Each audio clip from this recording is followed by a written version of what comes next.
We are voting on the transportation guidelines. Online, are you able to hear?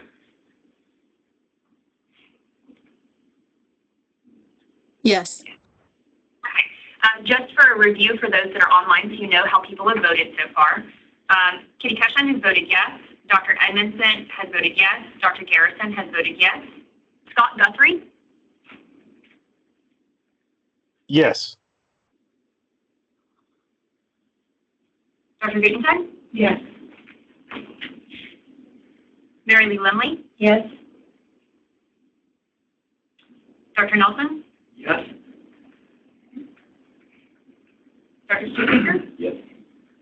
Dr. Salati? Yes. Dr. Paz? Yes. Dr. Visconti? Yes. Dr. Wolf? Yes. Erin Hedgecott? Yes. Dr. Brackney? Yes. Okay.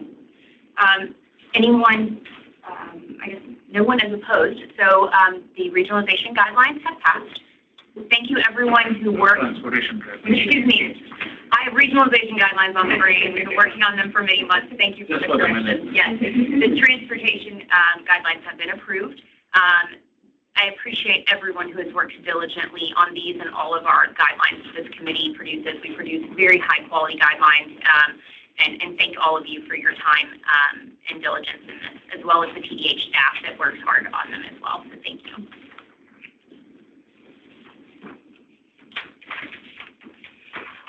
All right, this is Lizzie Harvey. I will be presenting our TDH updates for today. And we're going to do this a little bit differently. We're trying to ensure that we have fully addressed the follow-up items from our previous meeting, talk about some emerging issues, and finish with programmatic updates for you all. So to follow up from our July meeting, we had one follow-up related to how do we refer our NICU patients to CHANT and through the referral process. So the referral form is linked here and will be available as we send it out. And just note that this is a formal standardized referral system to be in place. And all Tennessee-born infants are screened via the birth file. So when an infant is born and that birth file is submitted on a provisional basis, we use that information to that is given to our CHANT call center to be triaged, which will include our NICU infants, and they are prioritized due to their high-risk status for phone calls from our call center operators for screening and assessment. It also requires voluntary participation, so after screening and assessment, participants who are eligible for certain pathways will be asked for their consent to engage in that referral process for those pathways. And just for, again, what we are trying to bring up to you all are the continued need to iterate on this process to ensure that NICU infants are getting the services that they need. And if there are any gaps in the current process, if you all are hearing anything that needs to be addressed more formally from a programmatic process, we are really interested in hearing that as well. Question. From the time of birth to getting to the birth file, how long is it? That process has been decreased pretty significantly with the introduction of RISM, maybe 8 years ago. I don't know when RISM, quite a while ago. And we get an updated provisional birth file every week. And so I would say within the month that it's pretty up to date. It will look different for those residents that are born out of state. That will generally, but again, those are not ones that we're going to see normally present in our NICUs or maybe on rare occasion. So. So because I'm thinking if a kid born in the NICU in the first week, if you send a referral, would that delay the process, or do we want to wait for a month before we send it? If the referral is sent, it will be in the queue to be addressed. I can get some additional, we can write as a follow-up to get additional information on how long the wait is from that referral process to that calling or screening and assessment. We don't get great, to be honest, it's still a phone call. And so and especially if you're a parent with a kid in the NICU, to answer an unknown number, in many cases, we are investing in, with our public health infrastructure grant funding, a new data system, and have are excited to think about some of this interoperability that has texting functionality as well. So we are pursuing that. As we know, especially with newer moms, the likelihood to pick up a phone call versus a text, it makes a difference. So we're also understanding that that can be trying to reduce that barrier. Do you know if it's an 800 number or 65? The reason I'm saying is you can alert the parents. So that you will be expecting. You can expect this phone call with this area code or something, so they'll pick up hopefully. Because unless they know somebody's going to call. I think to think about like what to expect. If you can be from a provider lens to think about this, you might get a call from this number. When we enroll them, obviously we'll tell them that yes, we are sending you a referral, and somebody will call you from this number in 2 weeks or something. You can make a referral from the provider. Yes, providers can make referrals, right? And don't worry about the fact that it might overlap. Mm-hmm. Right, so all NICU babies will be prioritized for call centers, but if you feel like you want to, there should never be any hesitation if you want to make a CHAMP referral to just go ahead and make that referral. We will handle the duplication on our end. One thing that I do want to point out, I know this is going to be a little cumbersome today, but I just noticed that we've not been doing it, is that with the ADA requirements that we now have to try to be very compliant to allow those that need those accommodations, we need to state our name before we speak. So for instance, Hannah Dudney, and then how we speak. So I know that's a little cumbersome and seems duplicative because we've already spoken, but it allows our transcription process to get your name with your information after it, and it decreases the amount of time our staff has to then manually enter all the names. And I'm guessing you want us to use the closest microphone? Yes. Yes. And we'll get used to it as time goes on. Yes, just your name and then what you have to say. Susan Guttencheck again. So since we don't have these slides, I noticed there's a link for the referral form. Is that going to be transcribed into the minutes, not just with all of the details for the link? Yes, we can do that. We can also put the link into the chat as well. We also could just send it out afterwards with the information about the phone number or retention. Mm-hmm.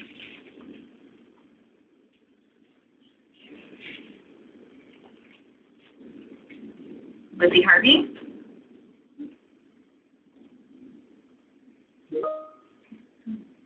And then we wanted to address some emerging issues. The first one, obviously, we are still in federal shutdown. It's day 23 of the federal government shutdown. Our Chief of Staff and Deputy Commissioner of Operations at the Department of Health did issue a memo on September 30th, just stating that despite the shutdown, departmental programs and services should continue without interruption.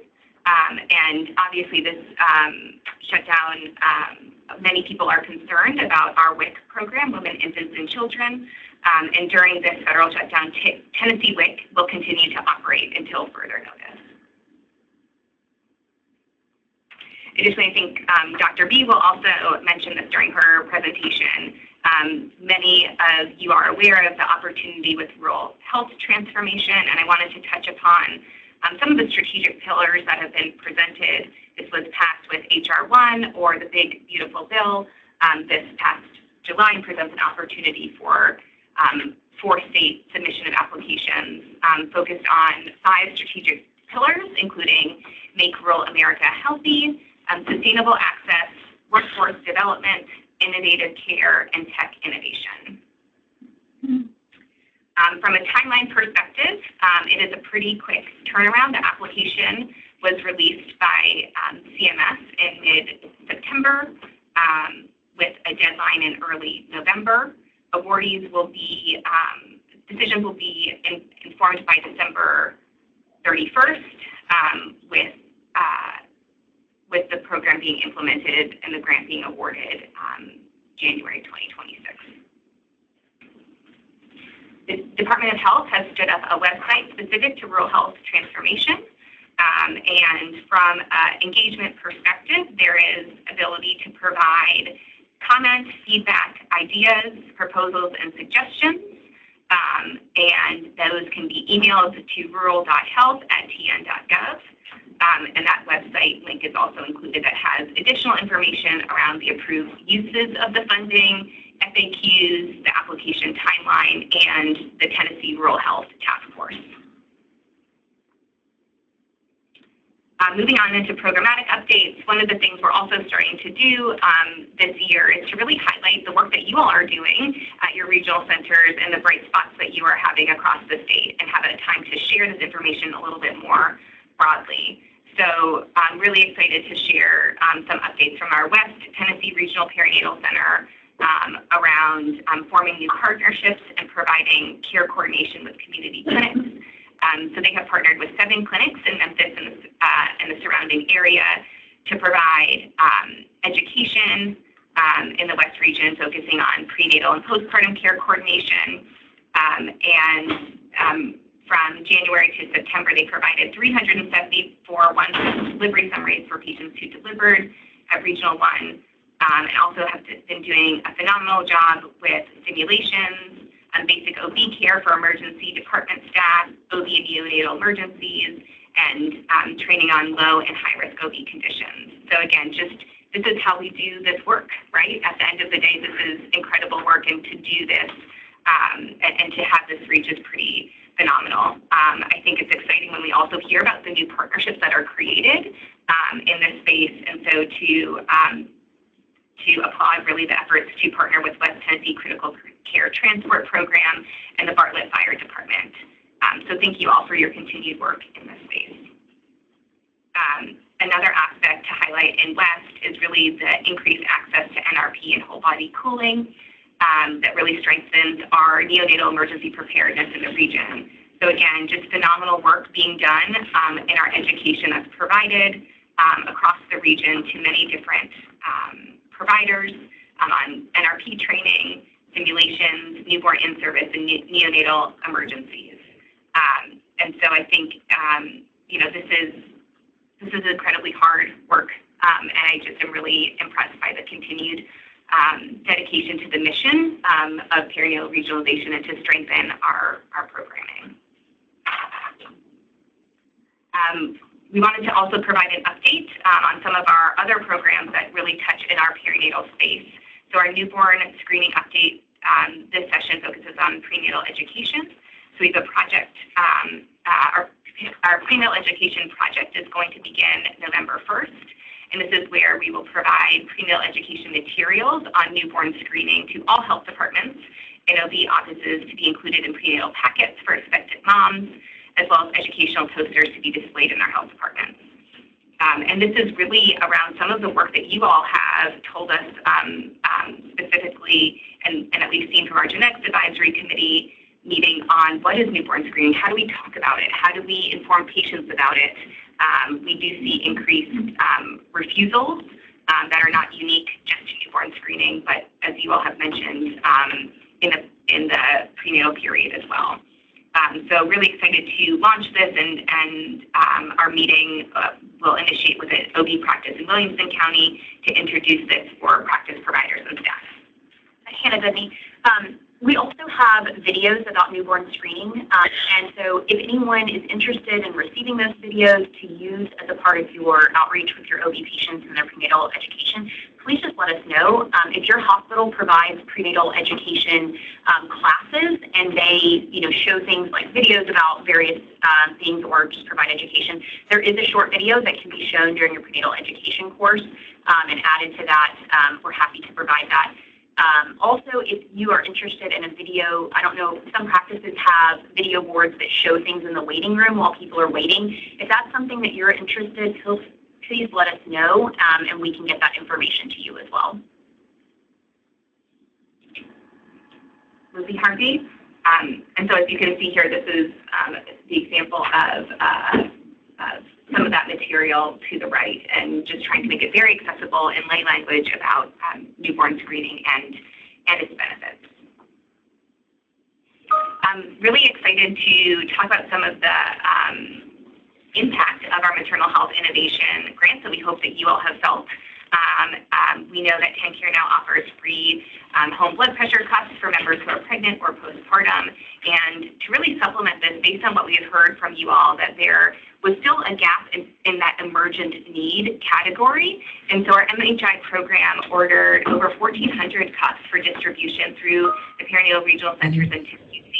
And I was even talking to Dr. Brackey earlier to see that some of those have been received at this point, and we hope that those are continuing to serve your patient populations and meet the need that you all have brought up to the PAC earlier.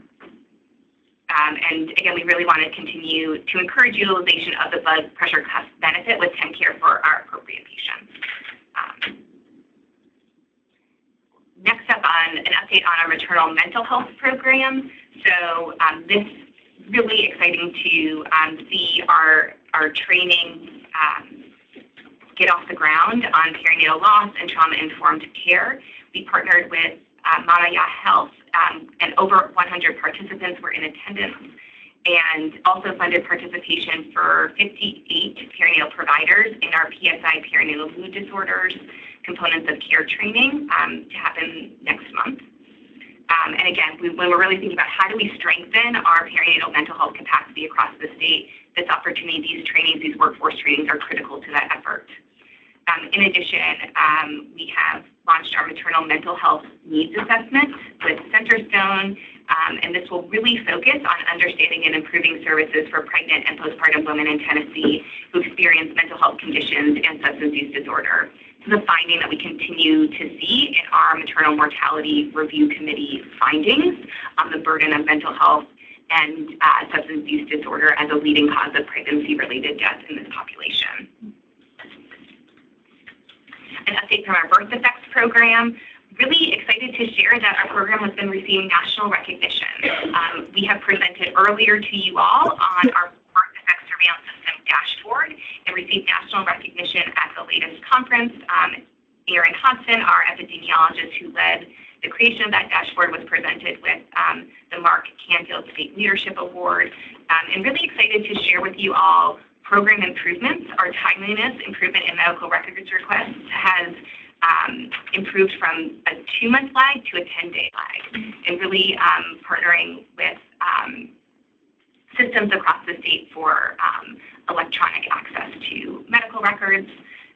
And we are also working to pilot with electronic case reporting for birth defects case identification. So this is a new project that we're really excited about that will, again, really increase our timeliness in this space. We know that there is a lag, and on top of this, the nuance that not all birth defects are diagnosed at birth. And so this really enables our program to get more information in a more timely fashion, and we're excited to share those programmatic updates with you. I'll turn it over to Dr. Dudney. Hannah Dudney. So we have been working on clinical communication and outreach to OBs across the state, and you may have seen that through some increased outgoing communication. So we formed the Tennessee OBGYN Network in July of this year as a way for people that practice obstetrics and gynecology, and so that can be OBGYNs, family medicine, NPs, midwives, anyone that really practices in that space, to sign up, and we've had 117 clinicians sign up so far, and have been able to send out educational materials on various topics about syphilis webinars, a immediate postpartum IUD webinar series, and I thank many of you who had representatives from your institutions that attended. We also sent out communication regarding a free some spots, the 58 spots that TDH is sponsoring for postpartum support international training coming up in November.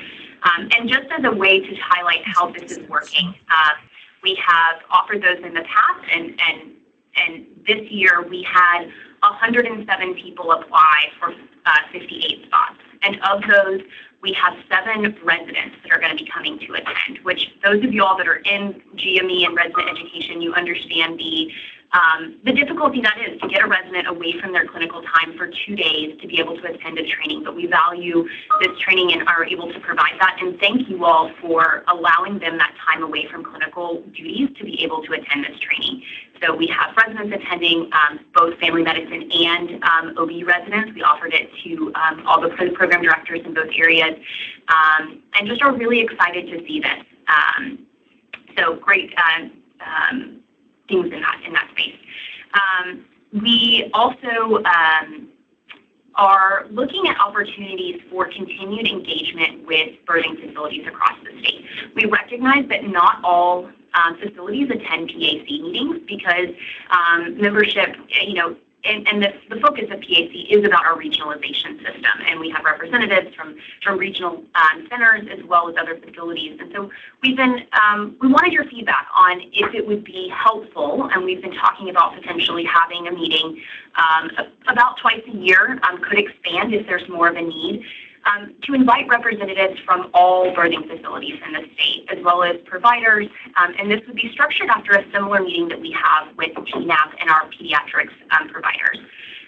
And we would allow an opportunity for the Tennessee Department of Health to provide updates, TennCare to provide updates, have representatives from our managed care organizations there, where we can all have open dialogue about what people are seeing in their facilities, what challenges they're experiencing, what new programs are rolling out so that communication is improved. So I would just love to open the floor if anyone would like to comment, if this is something you think would be helpful, if you see any challenges or anything. So yeah, would love to hear back.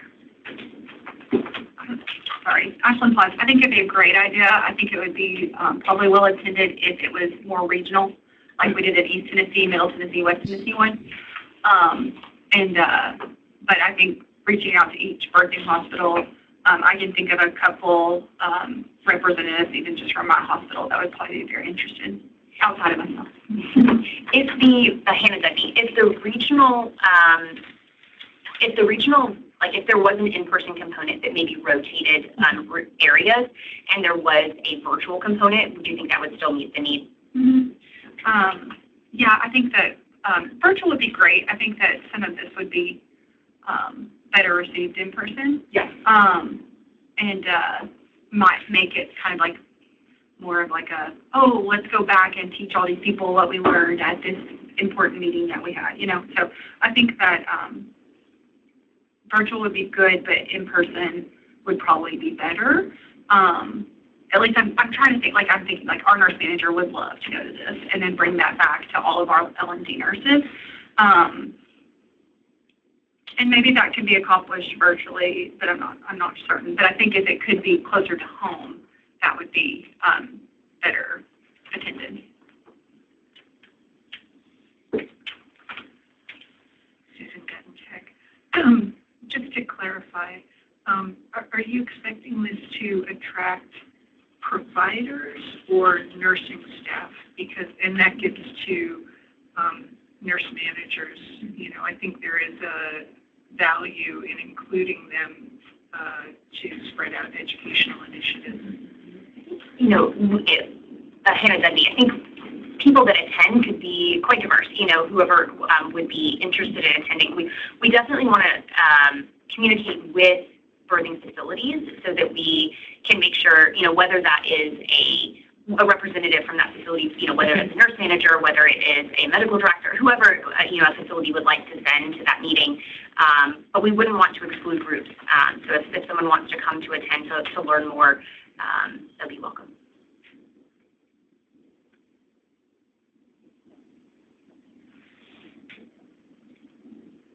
Well, thank you, Hannah Dudney. Thank you for the feedback, and we'll take that back as we look at potentially rolling out something like this.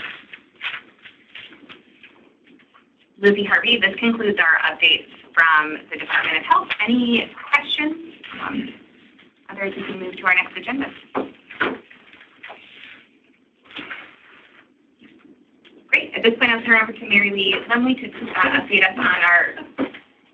Mike, do you want me to use? I have a very short... Here. You can get the rock star. Right. So as you're a presenter now, you get the rock star. Right. There you go.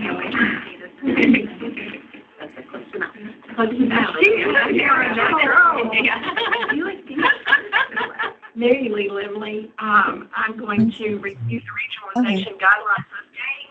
I'm the committee chair. Just to give you a little information, we've had 5 meetings on this. We're doing a lot of reformatting on this document just so that it is consistent across the different levels. That's for the last one. Oh, thank you.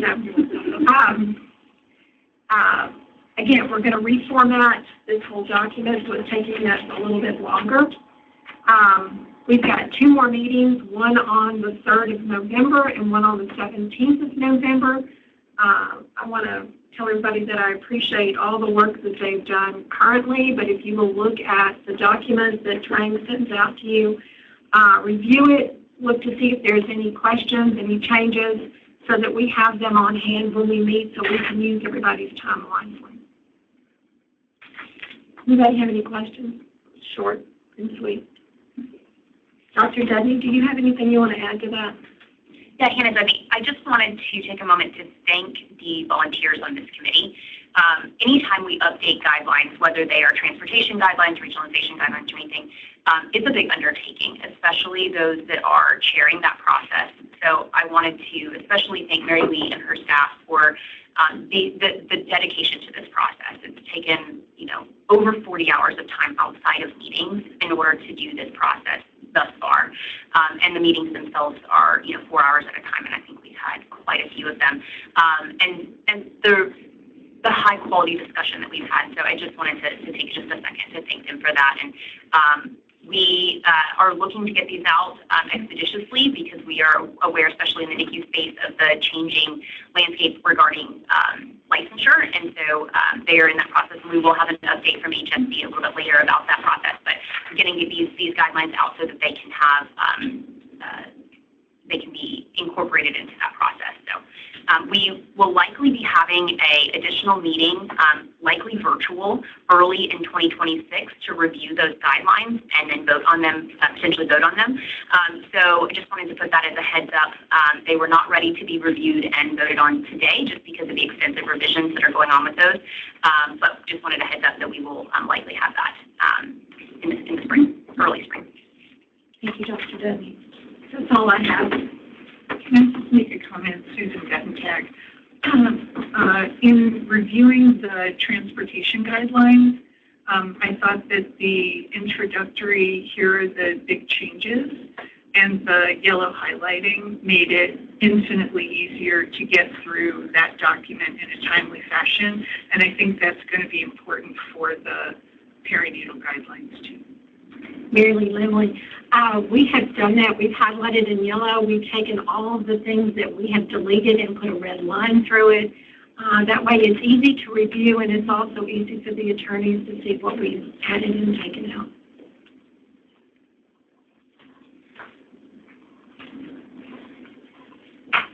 Great, Lizzie Harvey. Well, we are speeding through our agenda today, so we will turn it over to Dr. B for 10-care updates. This really feels really good.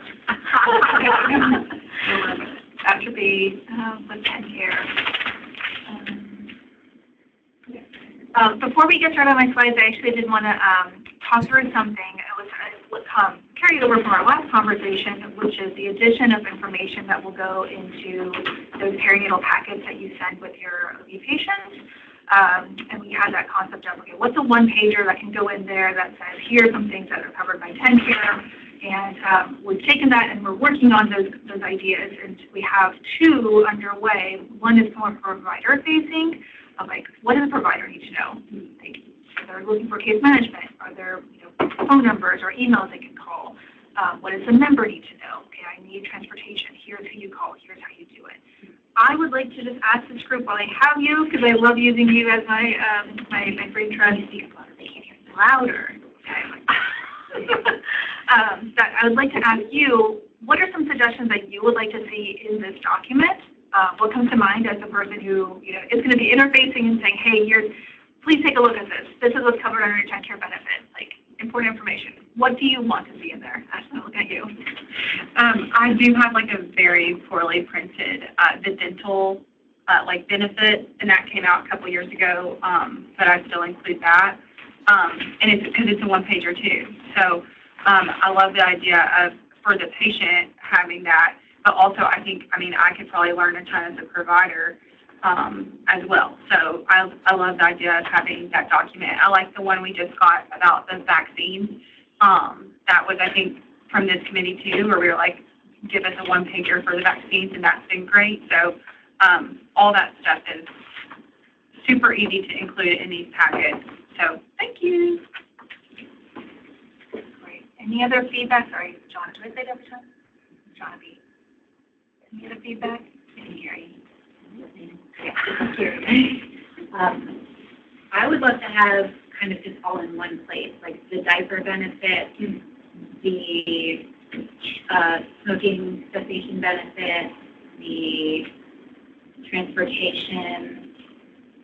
I think like rounding up all of those things into one document would be really helpful for patients and for providers. And whatever other ones I don't even know about.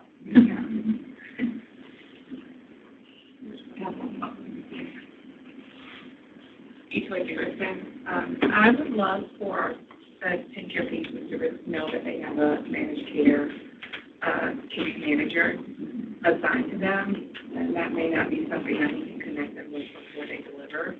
But I think if they know that that person exists and is ready to assist them, I think that will be helpful, and it may be a link to all of the services that the case manager offers.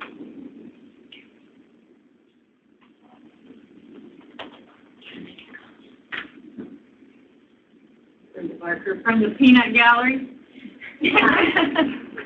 I'm wondering if you've had patients look at that. That's probably the most impactful thing you can do is have specification that would actually be moving.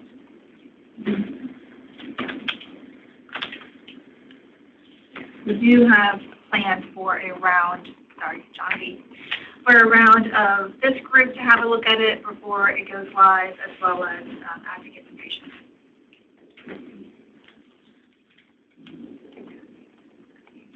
Okay. Do we think there's value in two versions? Because there's going to be considerable overlap between what you're telling a member versus what you're telling a provider. Will you still think? Yes, nodding. And my last question regarding this primary concern that we have is around updates. So we know when there's a stagnant document, it's hard for us to replace it and say, here's a new one. So there's been a little bit of pushback against this idea of saying, well, how about it's just a QR code that someone has access to, they go on their phone, they get the same information, but it's not a physical document that has to be replaced within folders. Reactions. Erin and Scott. So we actually created a resource card for our patients probably a year ago. It looks a little Chutes and Ladders-esque in how it goes back and forth. It's a QR code with basic information. This is what it is. That way, if the website updates, we didn't have to continually update the card. So they still got a copy of it. You didn't have to just have a form where they could scan the QR code to have something they can take with them, and it's just updated continually as the website is. And they really seem to like that and utilize it quite a bit.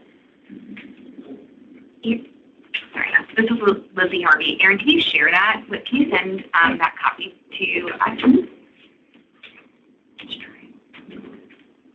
This is each one here. And one thought that I have with the document is that once it's created, we likely will offer it to patients before they deliver as well and try to embed it in their third trimester education, depending upon what's there. But I think it can be helpful to give patients information at multiple different time points throughout the pregnancy. So just something to consider as you develop the document. That will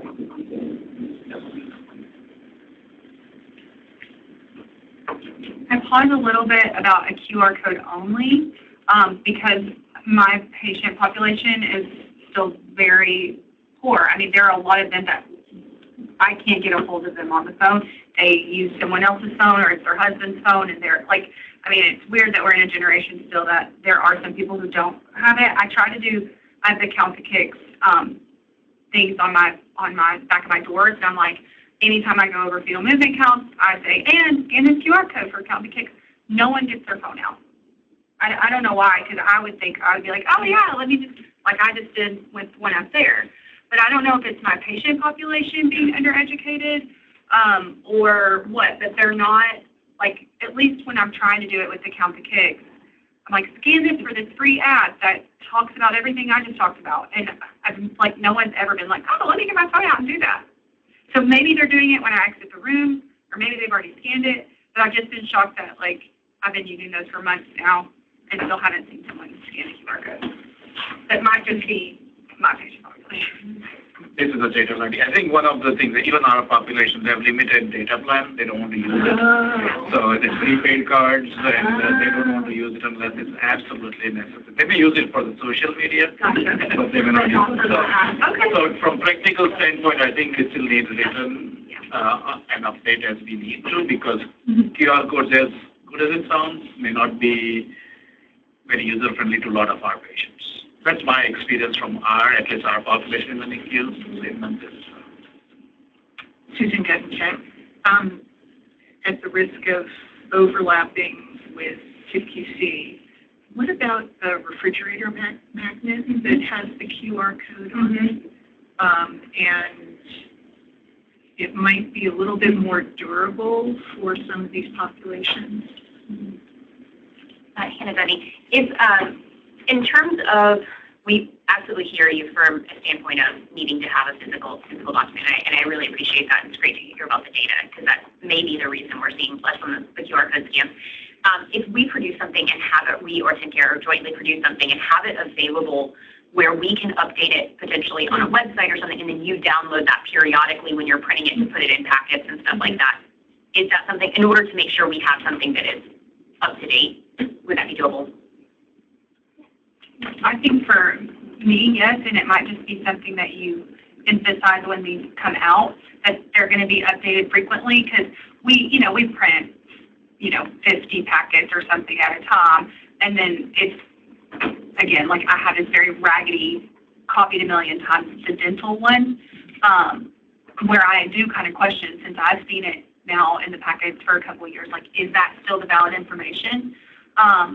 So it does make me think, like, if we emphasize when the handouts go out, that we will update this frequently, scan this QR code for the latest version, might help.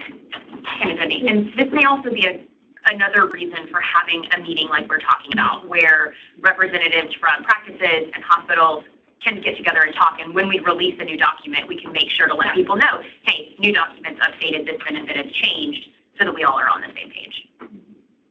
Carrie Becky, we could put on the document somewhere down tiny print at the bottom that says, like, expiration date, whatever, so that folks know every January 30th it's a new one coming up or something like that, so that kind of like we have on our Title 19 forms, there's like an expiration date. Yes, Dr. B. Yes, so this is a plan to place an expiration date. The concern was around items that will change before that date. And hoping that doesn't happen too much, but there are ways to avoid that. So, for instance, I would love to be able to put on there, if you were asking for case management, here's how you would request it. And there's actual email addresses or phone numbers. Traditionally, those aren't going to change that much, but one way to avoid any concern over that changing is to say, call the number in the back of your card as an alternative.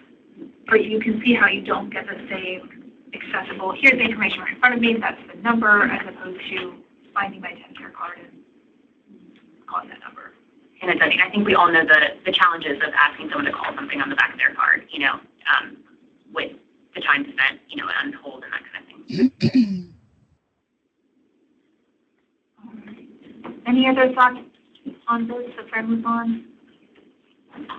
There's one comment, this is Lizzie Harvey, one comment in the chat. Also, if there are no updates from Amy Daughtry, still have a revision or update date on documents so people are aware that it has been reviewed. So that's another idea of when it has last been reviewed, so you have that information there. Great. Dr. B.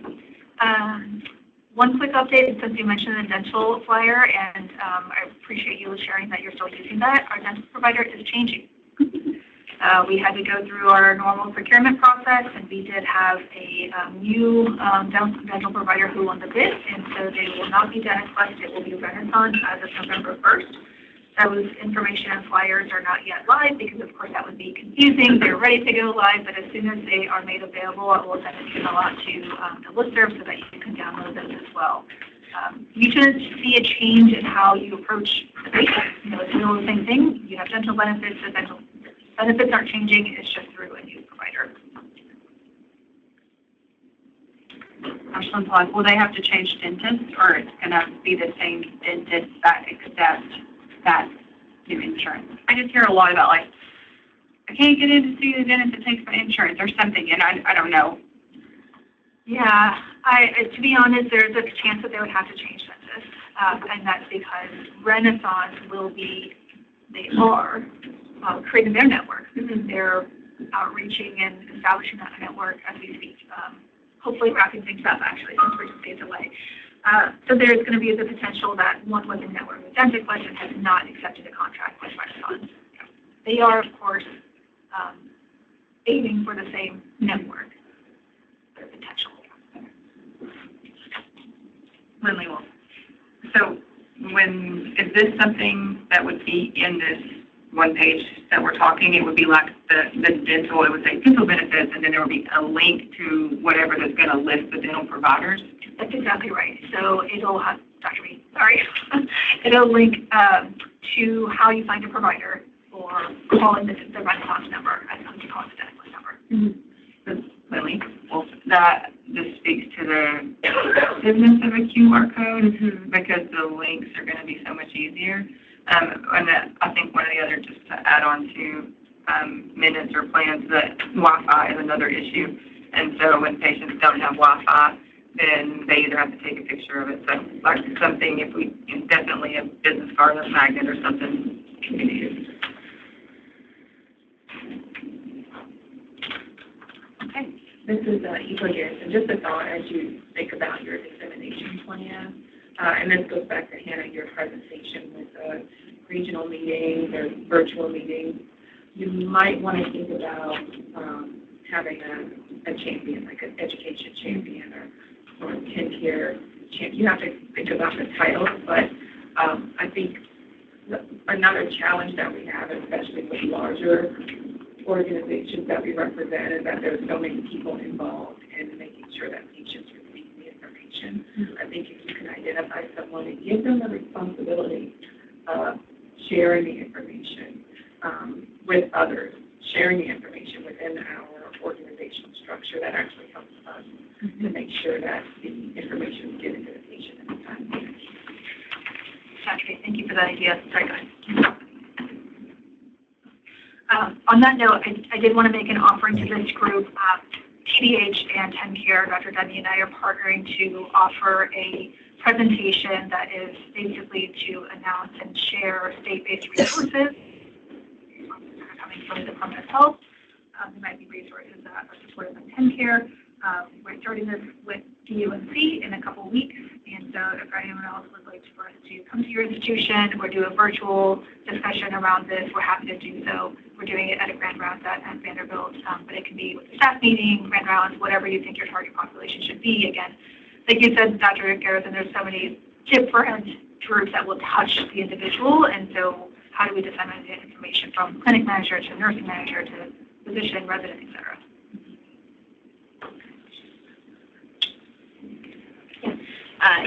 Sorry, Ajay, just to clarify, this is mostly OB related. It is, Dr. B, thank you. It is a OB-facing concept. However, there will be components that are related to the infant. So, for example, link SNAP benefits. And so if we do need to kind of morph it to be neonatology or infants, we can also take that lens. Okay, all right, thanks.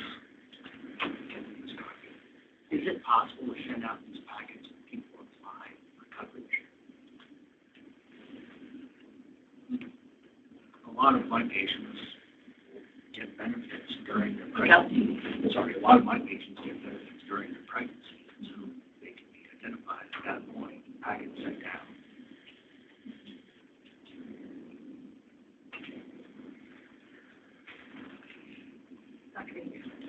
I'm going to take this one back and think about the value of sending out this information with their approval notice.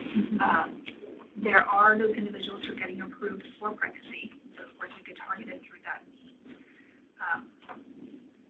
We actually thought the value was with the obstetric office because you're linking those things to say, let's walk you through what's available to you. I don't see a downside to also having this QR code specifically within that package.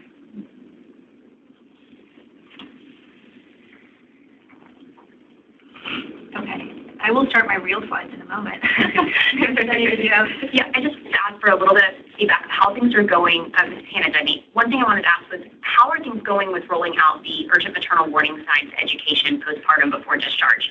How's that going at your institution? Ashland Pond's really good at ours, and I think that's like a good representation because I didn't take it to them. My nurse manager brought it to me and said, "This is going to go home with everyone now," and it was like days after the emails went out. So I was proud of them for staying up to date. But I'm a tiny institution. Are any of the larger institutions doing that? We are, and it's included in our discharge packet. And again, our nurse leadership really is responsible for that and started it right away, and it's part of our process.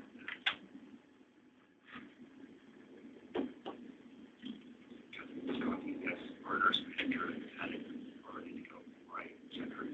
And Ashland Pond, possibly too, because the verbiage on the, I mean, it was like, this must by state law go out with every, so I was like, y'all better get on it, you know? So I thought that was actually really helpful to make it mandated.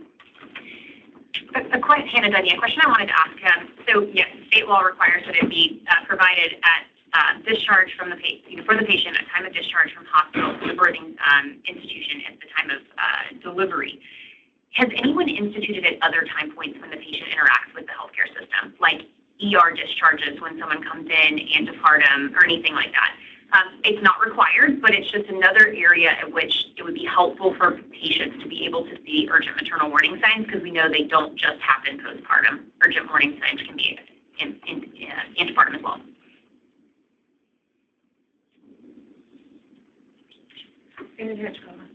We have it posted in the ER, so there were principals, we did call clinics for the ER, and then we actually created a wall within our OB unit. All of our antepartum patients when they're discharged, there's information there. If there's anything that they're looking for, they're interested in addition to what they're getting for the reasons that they came in discharge instructions. It includes the complex information. It has the urgent maternal warning signs, amongst some other things, but people have really taken advantage of that. That's great to hear. Thank you. Josh Beacon. One more item that we're working on producing for providers is information on how to obtain a blood pressure cuff. We've reviewed our claims and recognized the challenges that you're facing when it comes to the D&D submission. That workflow, again, as someone who's been in private practice, I know it's incredibly challenging to integrate that into a workflow. And we are seeing across our MCOs where it's with a DME provider, we're not seeing as much interaction, whereas there's another provider who's a mellow, very different setup in terms of a vendor supporting an individual's blood pressure cuff and then further support, and we're seeing significant use there. So we're going to work toward how to improve the steps that are necessary to provide that order. And I did want to ask when it comes to breast pumps, many of you have a sheet of paper, an order in your office that's just sign it, and then the patient takes it and calls the vendor. Is that what's happening? What's the case? At least in my office, because everybody's got different insurance, I say they get on their app or whatever and they request it, it faxes to my office, my nurse stamps it and sends it back. But the patient doesn't bring me that, or I'm sorry, I don't provide that to the patient. The patient brings that to me because some people are Aeroflow and some people are whatever, and so that's what works for my office. And I talk to them all about, like, just come to your insurance company, request a breast pump, and we'll fill out the form and send it right back. And I think they all get it. Dr. B, so you sign it and fax it in. Mm-hmm. But it initiates from the patient. The patient initiates it, yeah. And I think that the easiest part of that is Aeroflow covers everybody. I'm pretty sure. So it's very easy for me to say, go to aeroflow.com, fill out what you want. It'll fax to my office. I'll sign it, fax it back. It should arrive at your house. Also, we know the timing of it. Everything is timeline. It should arrive at your house within usually a week. If you don't get it within a couple of weeks, please let me know. So there's like that second part where you can follow it up and like with the blood pressure cuffs, I'm like, have you heard anything? Has anybody called you? Did it come? I mean, so there's like that whole timeline. It's just some of it's being new, but some of it's also different vendors, makes it harder. The last request for this team is if you do have any challenges where you submitted a request for a blood pressure cuff and there's pushback. Dr. Brackton, thank you for flagging that one. But when there is and the situation was the DME company was insisting that the individual had to be high risk. That is not true. It's not the case. It is applicable to absolutely anyone who is pregnant or postpartum, regardless of risk factors. So if you do face that, I would appreciate an email and telling us exactly who the DME company is so that we can take steps. Okay, I agree, and I'm going to start my slides now. I wanted to acknowledge this. I'm sure many of you have heard that the AMA has voted on removing the global delivery claim, CPT code, which gives us about 14 months to learn what they're going to do and what they recommend and how we're going to incorporate that. So NCARE and the MCOs are going to be working together to determine what the path ahead looks like so that we're all on the same page and we can have as easy a transition as possible to this new coding structure. Okay. Next slide. Diaper update, this was requested as the last one, and we did hit our 1-year mark in August. I just wanted to share these numbers because they're pretty incredible. But over 1 year, the program served 69,000 10-care and Cover Kids members and received over 32 million diapers in budget. So we're super excited, and we're actually still growing. So currently we're at 422 different pharmacies across 90 counties. We would love to see that across all counties. And we're still continuing to increase the pharmacies that are on the list. And so whenever you have someone who says, where do I go? The best place is that website. It's continuously adding more pharmacies on there. So yeah, we'll make sure it's an accessible place. I did want to touch on I forgot this is 27, not 26. Fiscal year. So this is fiscal year 27 we're looking at. So the budget season is about to be underway. I would love to be able to share with you what we're considering for 10 cares, just a normal budget process, but we can't speak about it until everything is public, and they will be very shortly. So when we start having budget hearings, which is the next PAC meeting, we can share with you what we're aiming to do within our 10-care program in this next fiscal year.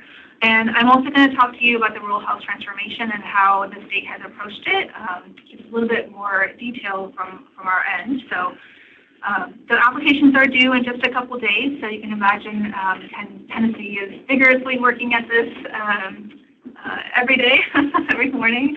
And then the notice of awards is December 31st. Next slide. I want to walk through the structure of this and the dollars associated. A lot of the questions were received around how much money is Tennessee getting and what are you asking for. So the total funding is $50 billion across 50 states across 5 years. And so that translates to about $200 million per state. However, the way CMS has structured this is there's what's considered baseline funding.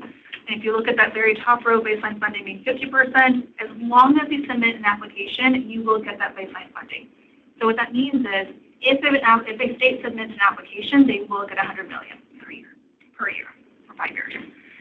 The second portion is workload funding, and that's another potential $100 million. I'm going to explain why it's potential. And that's due that you only receive that based on evaluation that CMS completes on your application, and it has a number of different factors that they're going to be evaluating the application on. That includes rule factors and other things in the application that they want to see, about the data and the metrics and your population, et cetera. So that other $100 million is not guaranteed. And so what that means is they might say, State of Rhode Island, you're going to get an additional $10 million, and we're going to take this other $90 million distributed to other states. It's not a $100 million that's being distributed equally. That's a variable number.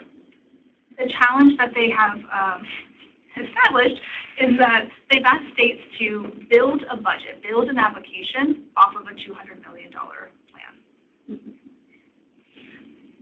So that is what the state of Tennessee is doing. The Tennessee approach is involving a number of different agencies.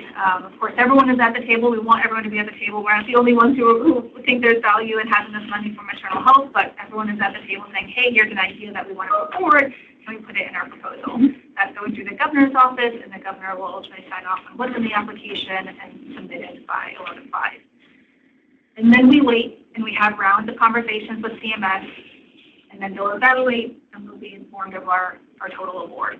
So we're unable to really say what we're going to be doing until we know how much money we get, and even then, let's say we make our budget for $200 million and then we only get awarded $150, we have to figure out, okay, what's going to be lost out of that.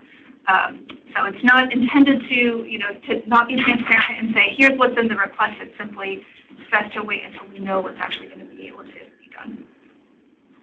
The next two slides are really just going through some of the things that they're looking at, in case you're curious, and it can all be sent out. So it's a fairly complicated evaluation. We do think that we're in good standing as Tennessee being a very rural state and having some of these policies that they're asking and looking for within our state. So we do think we're in a good position. But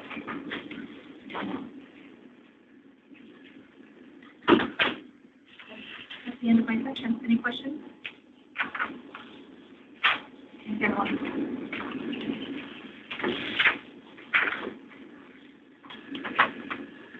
Dr. B. Lizzie Harvey, next up we will have Holly Vickers from HFC come and present on our Certificate of Need reform and quality improvement process.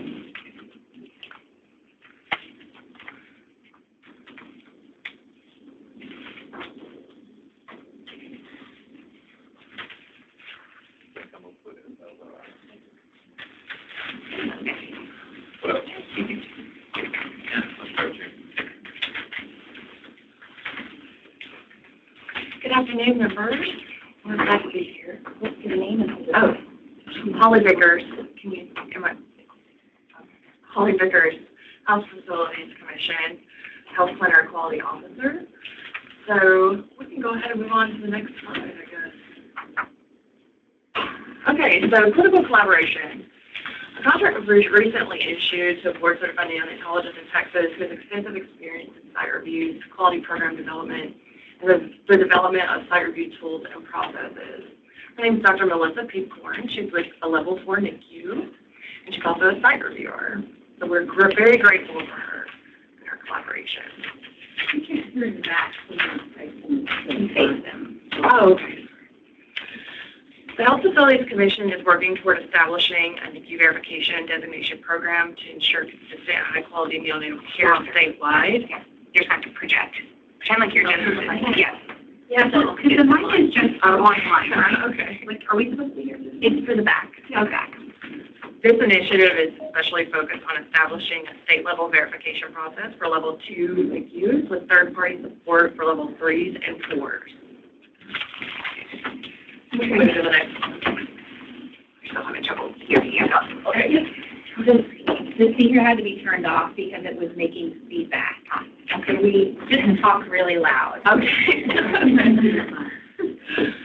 The initial and renewal licensure application templates were approved by the Commission on October 22nd, which was yesterday, as well as the policy to adopt the rules. Hospitals with level 2 through 4 NICUs must apply for their provisional license on November 1st, 2025. December 1st, 2025. A license number will be assigned under the hospital's license. A separate application will need to be submitted for the licensed hospital for each licensed hospital operating a NICU. Upon initial licensure application, NICUs will self-designate as a level 2, 3, or 4, and attest to meeting the requirements in the policy which we posted the last week in October. New NICUs and NICUs that have undergone major changes should immediately contact Plans Review at 615-741-6998 to verify whether a life safety survey must be scheduled. And submittals can also be performed at the link that we have posted on the screen. Upon receipt of the application, HFC staff will review the application for completeness. If determined to be complete, a service license number will be assigned and an invoice will be sent to the listed billing contact. Once the license dates have been received, a provisional approval letter will be sent to the administrator. The application will then be presented to the Commission at the next regularly scheduled Commission meeting for ratification. The first meeting in which provisional license will be ratified by the Commission will occur January 2026. The level of care for which a NICU is licensed may be changed by reapplying for licensure with the new level of care identified on the application form. The site review for each new level of care will occur within 3 years of ratification of the new license. To obtain full licensure, each NICU will undergo a verification site review within 3 years of the issuance of the provisional license. Site reviews will be based on the Perinatal Care System Guidelines of 2020 until updated versions are incorporated into licensure rules. Verification site reviews are estimated to begin between October and December 2026. This requirement is due for the need of an adequate sample of medical records to be reviewable by the site review team. Medical records prior to December 1st, 2025 are not reviewable for purposes of designation site reviews. Scheduling of site reviews will be offered on a first-come, first-served basis. A 60-day notice will be required for the NICU's preferred verification site review date. Preferred site review dates are not guaranteed. NICU site reviews will include medical record review categories, such as resuscitations, neonatal abstinence syndrome, and neonatal deaths, transfers in and transfers out. Having medical record review categories brings structure and consistency to how we evaluate care in a NICU. From stabilization to discharge, they help ensure that appropriate care is being provided according to best practices, highlighting what is working well and where a NICU can continue to improve. And then for timeline. So on October 22nd, yesterday, the licensure templates for applications were approved by the Commission. December 1st, 2025, NICUs must apply for their provisional license. And then between October and December 2026, verification site reviews are estimated to begin. Thank you, and do we have any questions? Thanks for that update. So I'm a little confused. For existing NICUs, what's the difference between a new NICU application and an existing NICU application? So currently, I guess that all of new or current NICUs have to apply. Mm-hmm.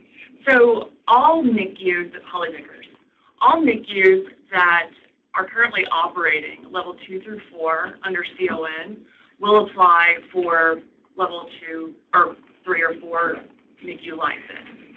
Any new NICU that is wanting to come online will want to apply once they're ready because they will have to sign an attestation that they meet all the minimum requirements. They may also need to undergo plans review surveys. Well, I'm sorry, what is the last thing you said? They may also need to undergo a plans review survey. That's where they go in and look at building codes, making sure spacing. Physical facility. Yes. Mm-hmm. All right. Yeah. So the application is going to be a little bit different for the two, or is it the same application? It's the same application. So it'll be an initial licensure application that each hospital, for everyone, yes. That means they have to have an application fee. Yes. I don't think that was clear in our tag meeting. But I thought the existing people will be grandfathered, and then they'll have a review in the next 3 years. Well, the 3-year is for the verification site review. Yes. Yeah. Review for verification. Yeah. What we are saying is there. That everyone will require a license. CON is no longer as of December 1st. Yes, I understand that part. What I was confused is application process for existing versus just being grandfathered in. Okay. That was kind of the initial conversation in the tag, from what I recall. Well, because this is a Logan grant, because this is actually a brand new licensure category, and we have to have fees associated with it because we're eventually going to be steering our revenue streams are going to be shifting away from CON application fees and the health planning fees. Can you speak up, please? Absolutely. Thank you. So the issue is that we basically have to have a licensure application fee for this to be self-sustaining going forward. So that's going to end because it is a brand new category. And everybody's going to have to adhere to the same standards. Nobody's essentially grandfathered in. So everybody's going to have to pay fees. I don't think the fees are going to be, astronomical or anything like that. If Nathaniel's on the call, maybe he could tell us what those are set at. Yeah, can I help a little bit maybe if I'm saying, Alice Rowley with the Children's Hospital Line. Could you go back one slide to the slide here? Oh, one forward, thank you. I did, and Logan and Holly, I'm just saying this out loud to see if I've gotten it right because I've spent a lot of time trying to understand this. We had our hospital board meeting last week while the Children's Hospital, and this was a question that came up. So my understanding is rubber meets the road. If I am currently running a NICU in the state of Tennessee that is in compliance in every way and doing beautiful work like all of your NICUs here represented with the Perinatal Advisory Committee, that that yesterday in this meeting, this application was approved. You can go online. As of yesterday, you could see the draft of it, but I believe it was approved exactly as it was drafted. That application asks you as an existing NICU, because this is a new process, you are applying for an initial licensure because this is a new process. So irrespective of whether or not you're existing, so when we hear new and old, in this process, we are all new applicants because it is a new process.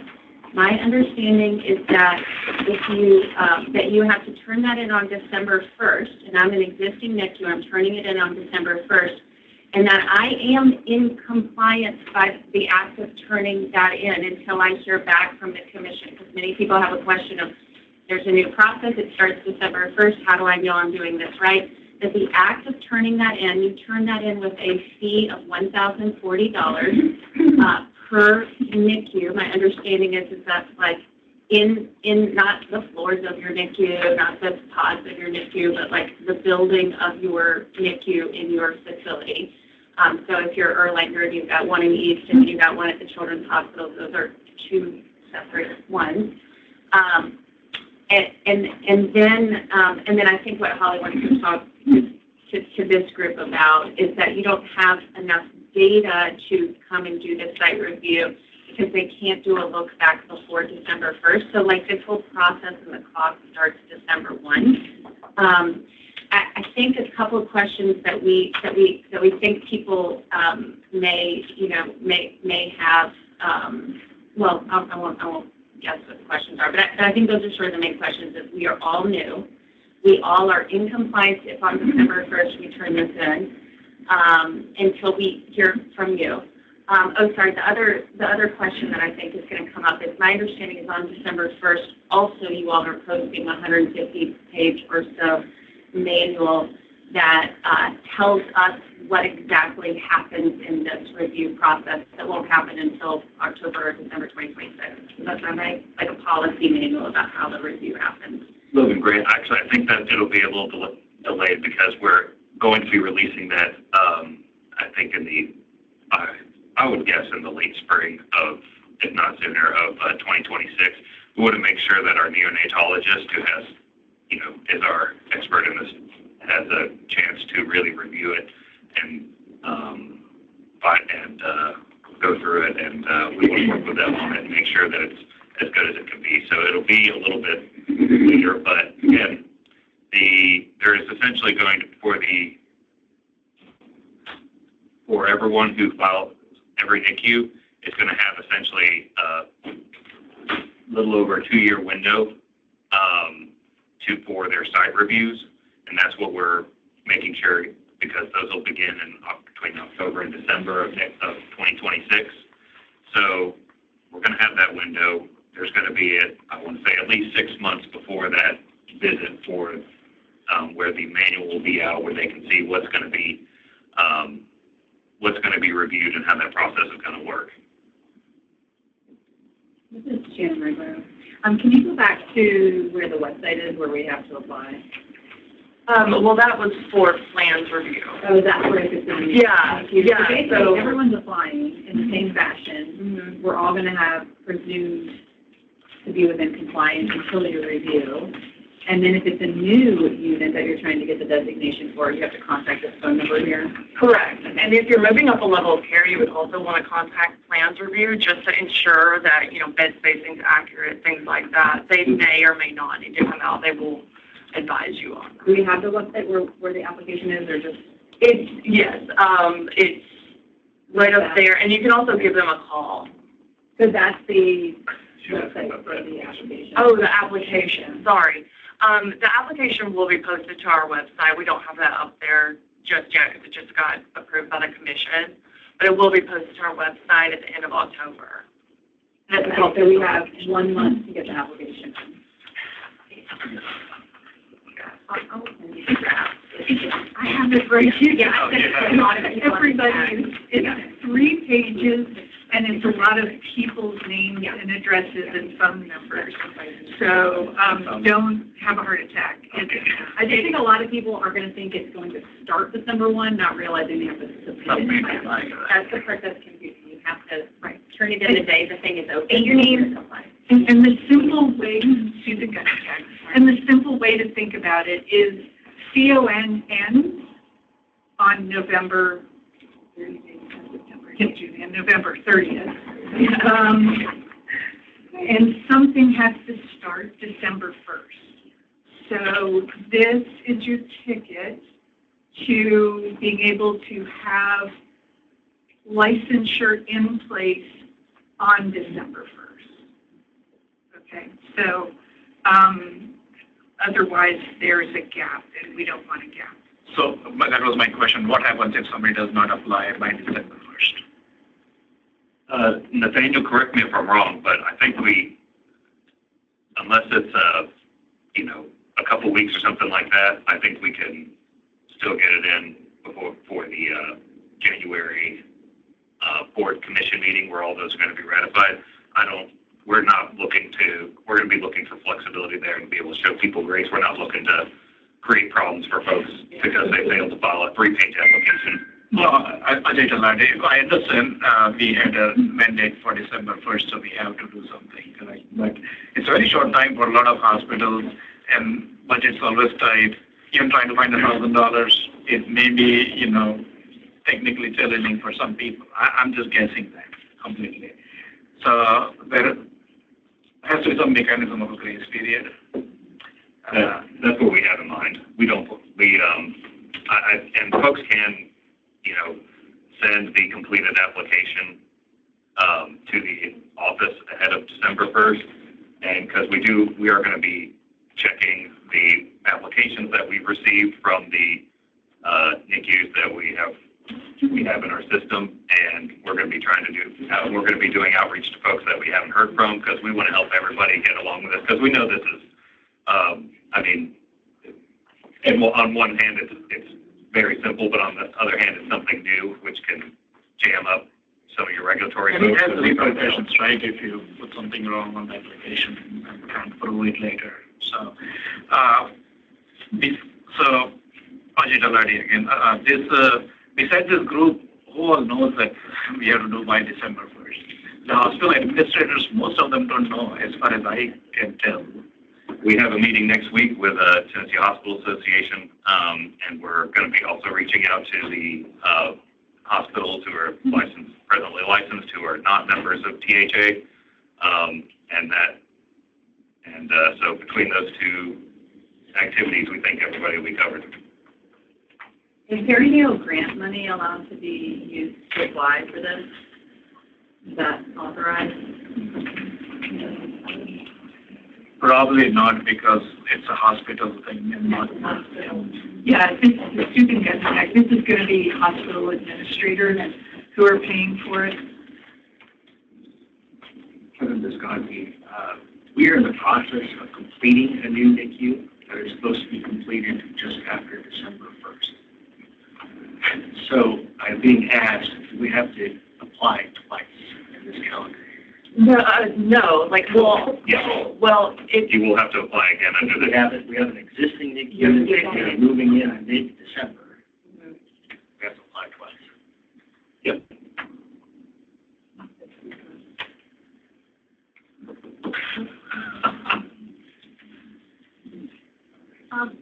Hospital are you at? Oh, Dr. Newslonger. Yes, yeah, let's check because we actually just, Chris Jett, et cetera, we all just talked about this on Friday. Okay, yes, yeah, let's talk with John and, yeah, I'll help you right after. Because Erlanger has the same issue, I think you all are building one. Or something. Yeah. Yeah. So we'll be Maybe doing that for each campus, we'll be doing additional, and Bradley will be the one who's doing. So I think maybe there's different answers, so we'll try to get everybody the same answer. Lizzie Harvey. We also had Jackie Moreland on a call from THA, and so also thinking about, that was my similar question to Dr. Talati, is like, how can we help you all in a communication strategy or that outreach? Like there are a lot of experts in this room with a lot of connections. What do you all need for us to be successful in this process? Because December 1st is right there, and so I'm just trying to think too. I mean, we have our Perinatal Quality Collaborative here as well. So I just want to think of like, what other help do you need to get the word out? Like, this just happened yesterday. How can we help? And we're happy we're happy to do that. That's what I was going to say. We have contact with all those hospitals, so we're happy to do that material. We're happy to share. Absolutely. So at our meeting with THA, we're going to ask them for, what, based on the materials we already have prepared, if there's anything else we can provide that they think would be beneficial to their members, then we're going to, if there's anything else we need to prepare, we'll put those together, and then what we'll probably do is share that with y'all, share that with Alice Rowley's group, and THA, so everybody, and then of course also do outreach to any hospitals that are not members of either organization. We have we have a question in the chat from Tennessee Hospital Association asking, who with Tennessee Hospital Association are you meeting with, so that they can make sure that they're aware.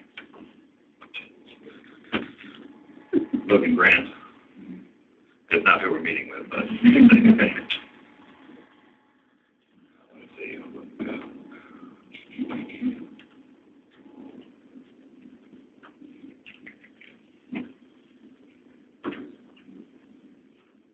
It doesn't say on my invite, but presumably it'll be Lacey Blair, their government affairs team. I hope they put some other folks together, but it might. I do know at least Lacey will be there.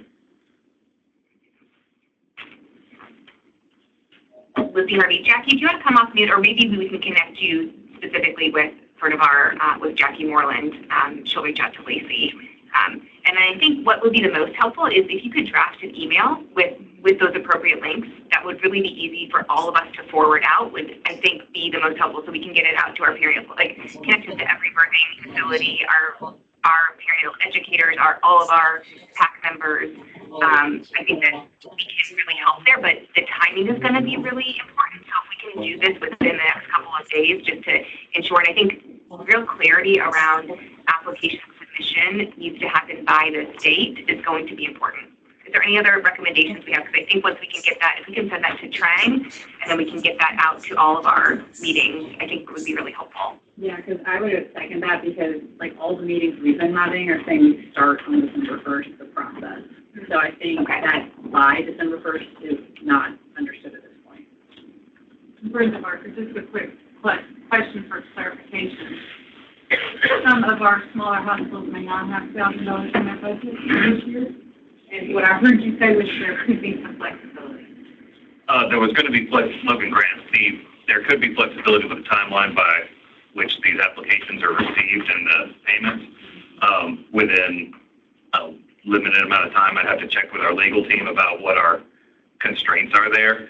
But there is not going to be, that I'm aware of, flexibility on payment of the application fee. But I'll go back and check with our attorneys and see and make sure that that's accurate. If it's not, I'll send a correction. Logan, are you able to hear me? Yes. So this is Nathaniel Flinchball. I'm the Deputy General Counsel with the Health Facilities Commission. So the statute goes into effect on December 1st, and the way that we operate is a complaint-driven system. So if you are reported or your facility is reported as operating without a license, we send out what we call a cease and desist letter. You have 30 days from that cease and desist letter to either apply or bring yourself into compliance. So that could be ceasing operations and transferring your patients to the appropriately licensed facility. So they're under the law, unfortunately, they did not build in basically an on-ramp. So as of December 1st, we can start accepting those applications. Obviously, every application will not be processed on the 1st, and we will have some type of, period of time where it's going to have to be flexible while it's not set in stone, because unfortunately, again, that was not built into the statute.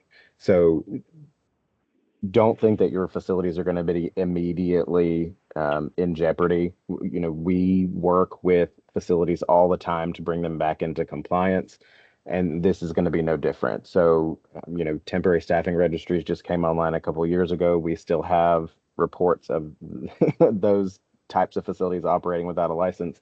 So everybody has that same ability. Those 30 days are built into our process. And that's for our licensure team to work with your staff to bring you into compliance. So again, the legal team is not going to take immediate action. We will try to work with every facility to make sure that they are aware of the new requirements. They do have time to process and submit and get processed those applications. So it is not going to be a drop dead date of December 1st, but the law does go into effect on December 1st, and the facilities are expected to start applying. Logan, Grant, Nathaniel, if I still have you, can you address whether or not there's any precedent for the board waiving application fees for rural providers? So unfortunately, under this law, there was not any waiver built in for any type of fees. If there is another program that could be available that they would have access to, that could be a possibility. But the statutes, the way that they're currently written, there is no waiver to my knowledge. But of course, session can change that at any point. So unless there's something that I'm missing, Logan. Okay, thank you. And I did, just so everybody knows, I did post the fees. So burn NICU are $1,040 annually, and then MRI units and PET units are $500 per unit. Because I know you guys asked about the fees earlier.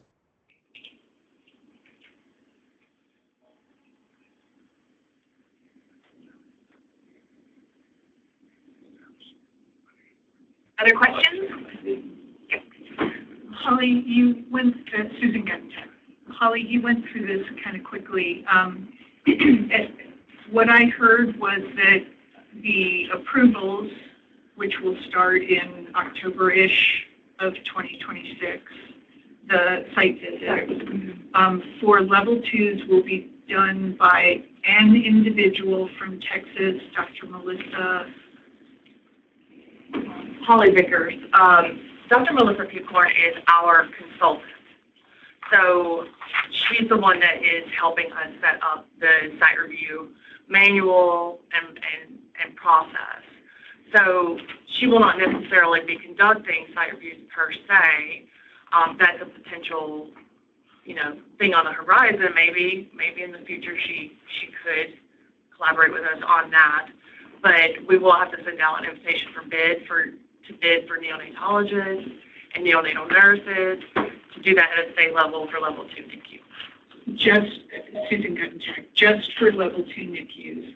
And then for level 3s and level 4s, you're going to be accepting verification of level of care by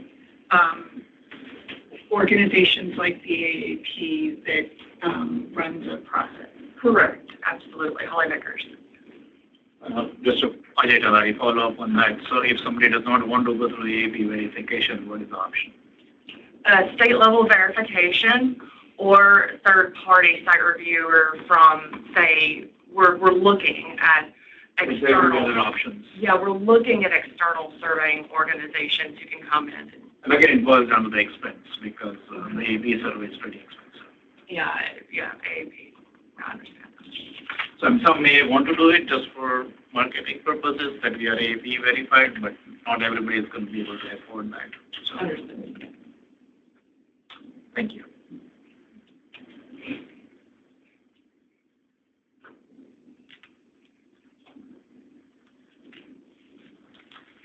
Other questions?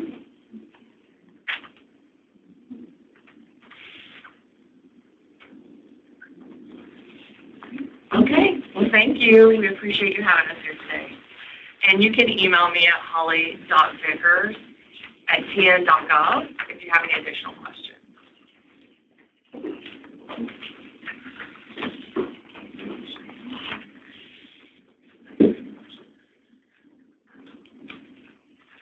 Thank you for that. And it seems like we have, once we get a follow-up email or drafted email from Logan and Holly, we will ensure to send out to all the committee members and distribute that widely. I really appreciate everyone's effort. I know many of you have been involved in the technical advisory group, and we appreciate your service in this process. At this point, we are running ahead of schedule, so we are going to amend our schedule agenda a little bit briefly and break from now until noon for lunch. And at 12, we will pick back up again with our presentation on severe maternal morbidity.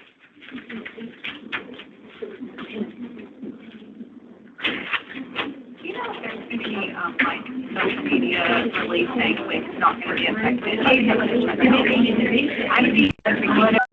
see like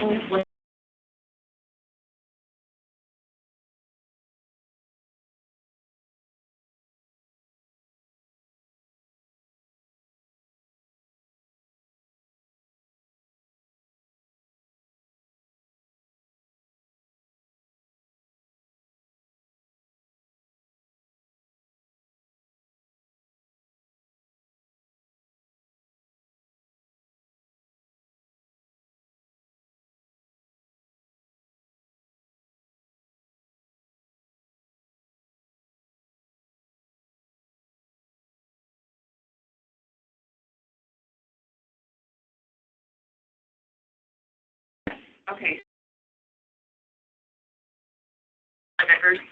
The medical record review categories will be a part of the verification site review process. And things such as, like I went over, neonatal abstinence syndrome, neonatal death, transfers in, transfers out. There's a list that I sent Dr. Dudney that is some examples that could be used, but feel free to go through that and, redline anything, make suggestions, anything that you feel would be adequate as a medical record review category for level 2, level 3, and level 4. Ajay, and where is the list? Where can we find it? We'll be distributing it.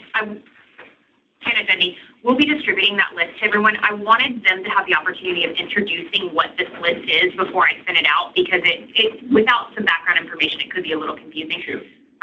Kennedy, I wanted to ask a question. So whatever's included on this list regarding medical records, will every patient that falls under that category need to be submitted for review, or a selection of patients? So for instance, some of the things that were on that list are transfers in, transfers out. That will be an entire list of every single patient seen by a NICU. So high volume facility will have a lot. So is it a selection, or would it be all categories, all patients? I will turn this over to Dr. Melissa Peepcorn, who's actually on the call today, and she can speak to a little bit more about the medical records review categories and what that entails. Dr. Peepcorn, are you on the line? Yes, I'm sorry, I had logged off. I thought that we were done. So the review categories really are a way to verify that each facility is doing what they say they're doing, and that they can, showcase the great care that they're providing, and, show how they're meeting the standards of the guidelines. It's also a good way to verify that they are addressing any issues that may come up, that they are identifying quality issues and addressing those. That they have the appropriate resources and staff and coverage for their level of care, that they are able to provide care for all gestations and all diagnoses, if that's, if they're level 4, or, the appropriate gestational age if they're level 2 or level 3. They also are able to highlight how they manage, you know, unexpected issues, or if, a patient needs to be transferred for a higher level care, that is done smoothly, and that they have the resources and abilities to do that, that the subspecialty access is appropriate. And it's just a way, I think this whole new process is a way to show that we can verify what each facility is able to do, and that we can give them the recognition of the level of care that they are. Exactly. Can you provide additional detail around how that medical review and documentation will proceed within the operations? For example, this group produces some feedback on what that list looks like. That list becomes your medical diagnoses that you're going to pursue in this medical review. And then what happens? Like Dr. Dudley said, are they going to require every single individual that is transferred from this level 2 to level 4 is tracked, or you have the documentation? How does this translate into work for the NICU? So I think I can somewhat speak to how the state of Texas does it, but I think that we're just here to try to provide guidance on what's going to fit best for your facilities there in Tennessee.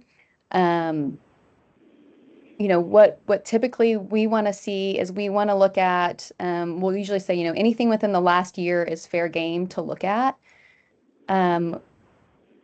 Every facility really can decide how they want that to work. So some facilities do choose to review every patient that is transferred out and transferred in. Some facilities choose to say, we're going to review a certain percentage of those patients, because it's going to depend on how many patients that is, what type of resources and staff you have to do those reviews and to track that data. But one of the things I think that can be really nice about this process in general is, the state of Tennessee you have your perinatal care system guidelines, and we want, the review process is to show that you're doing those, but how you meet those guidelines, I think, is up to each institution. So every facility usually says, here are the trigger diagnoses that we are choosing to review. Because the review process doesn't say we want to see every case of neck that you have, or we want to see every, case of sepsis that you have. But usually what happens is each institution has some general categories that they use as triggers that they decide how they want to review cases. So it may be some facilities say, we're going to review every patient under 24 weeks because those are high acuity patients with lots of complications. Some places say we review anything, that is a diagnosis. There may be certain diagnoses that they're tracking. We want to review any pneumothoraces. And so part of this process is that you get to kind of decide what you want to use as triggers. A lot of facilities will have their list of triggers, and then they'll also say, but then we're also going to randomly audit 10% of all other cases, just to be sure that they're really trying to ensure that they're following their own policy and guidelines, that they are looking for opportunities for improvement, that they're identifying things that they could do differently, or resources that maybe they need, or areas where they thought they were following the system guidelines, but maybe they're having some fallouts. And I think that is really the goal, is to make sure that every facility is providing the best quality care that they can, and that they can find those areas where maybe it's falling through the cracks. But there's a lot of it is around trigger based, and each institution typically identifies what triggers they want to look for. Those triggers can be identified through prior case reviews, things like M&M, if something was identified in an M&M case, where you say, oh gosh, we're seeing that this is a trend, we're seeing issues, and so now we're going to use that as a trigger to review those cases and make sure we're doing better. Thank you so much, Hannah Dudney. Thank you so much for being here. I'm so glad that we have the opportunity to be able to speak with you regarding this process and from your experience in Texas with this work. Can you explain a little bit more? Because I think a number of people in the room have questions regarding who is doing these reviews. So would an institution be selecting what criteria they are to review, and then they are reviewing on themselves and making self-evaluations? Or is this a list of diagnoses or situations in which an external reviewer that's coming and doing a site review the site visit is then going to be reviewing these patient medical records? Sure. So I think within the facility, you want that facility or that unit wants to be doing their own initial reviews or audits. Some people will call them case audits. And again, facilities have different ways of doing this based on their resources. So a lot of, in the state of Texas, each facility is asked to have a neonatal program manager.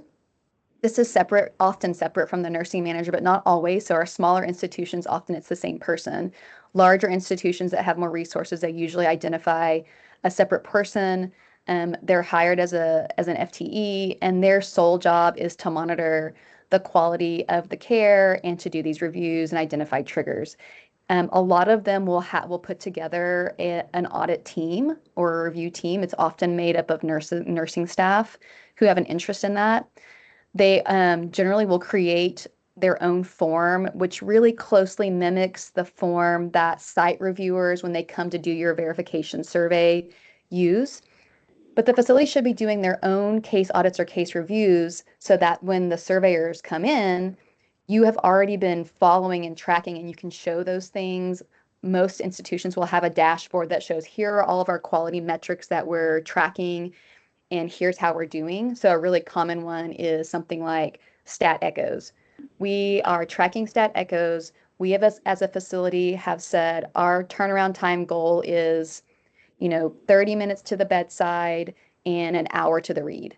And every month they pull all of their stat echoes and they're tracking their times. And if they're in the green, we're doing great. If they're in the red, we need to, work on that process. So there's some logistical things that people track if they find certain things are important. There's some things in the guidelines about, subspecialty care and what does an urgent request mean to your facility, and are you meeting that request? If you're reviewing all cases under 24 weeks, well, that coordinator or program manager is going to be pulling those cases in her and or her team, if she has a team.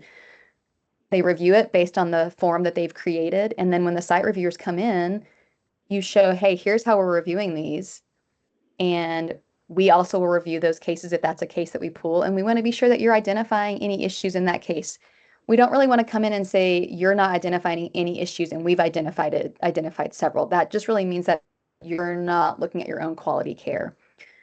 And so again, it's hard to give you a concrete way of doing it because at least in the state of Texas, we really want to give facilities the opportunity to do it in a way that's going to best make sense for them.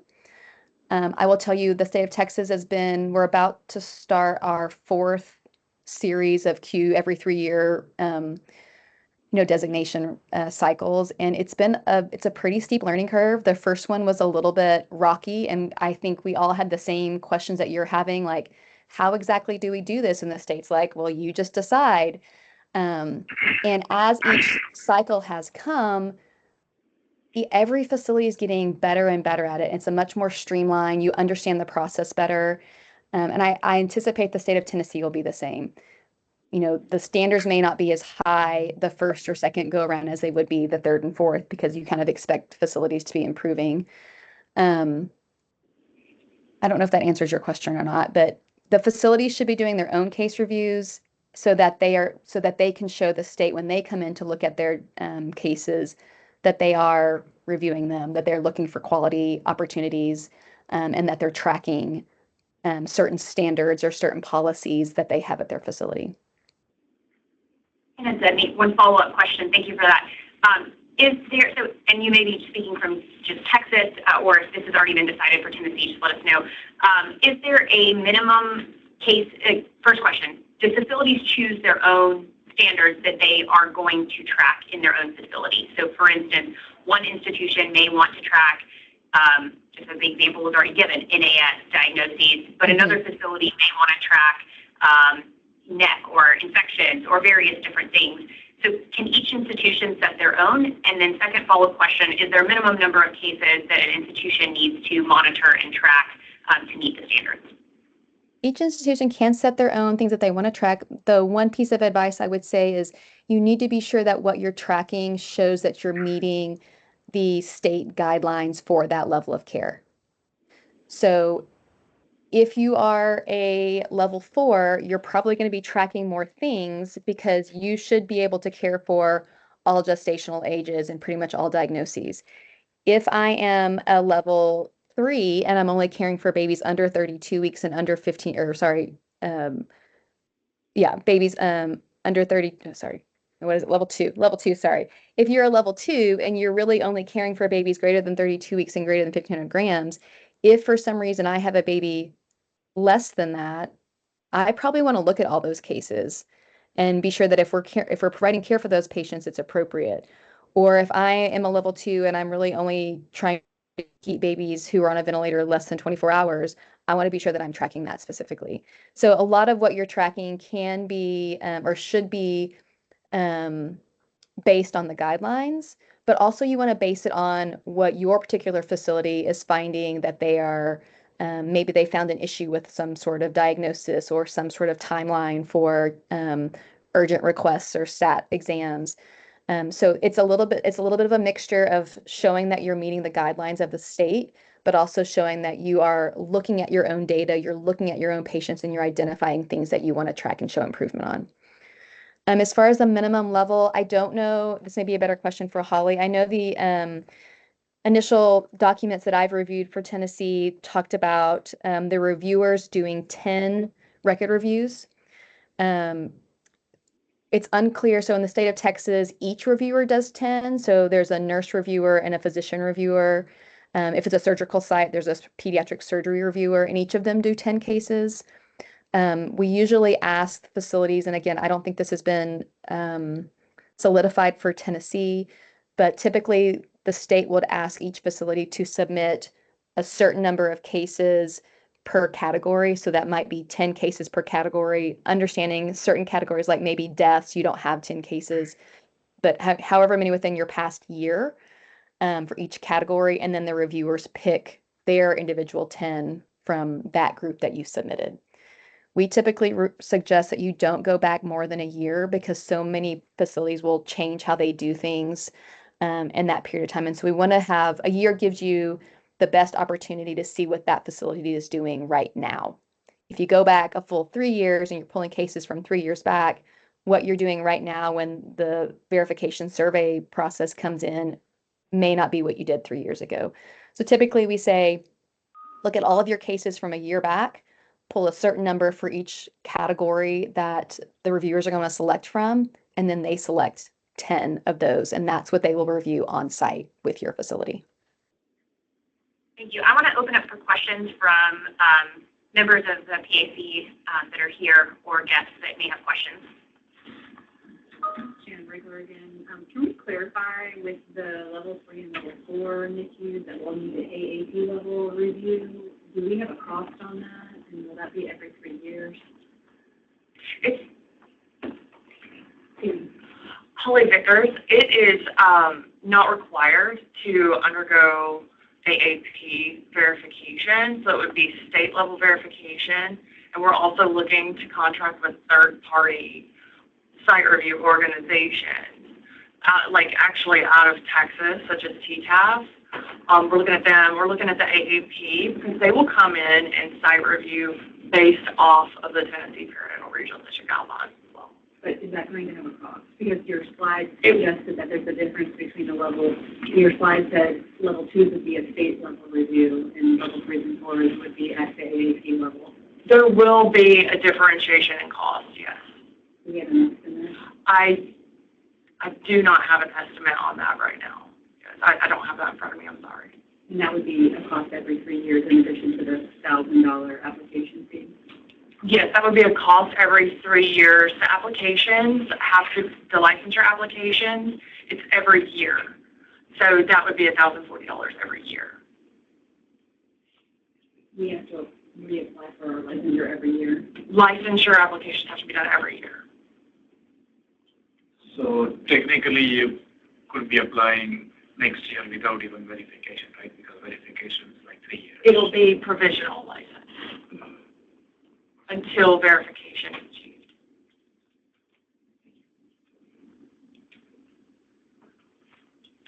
I just had one quick question, Brenda Barker, for our physician from Texas. I know when y'all started this a few years back, Tammy Wallace was one of your neonatal nurse reviewers from Tennessee and worked with 66. I just wondered, there seems to be, understatement, some anxiety about this, and a little bit more how Texas rolled this out, how this works. I know it was, what I heard, it was very successful, very helpful, but can you help us a little bit with that rollout? Yes, I would say it was very anxiety provoking for us because it was just so it was so much of it was unknown. And while now I fully appreciate the variability or the lack of clarity in defining exactly how to show that you're meeting the standards, at the time when you have not done it before, you kind of feel a little bit lost.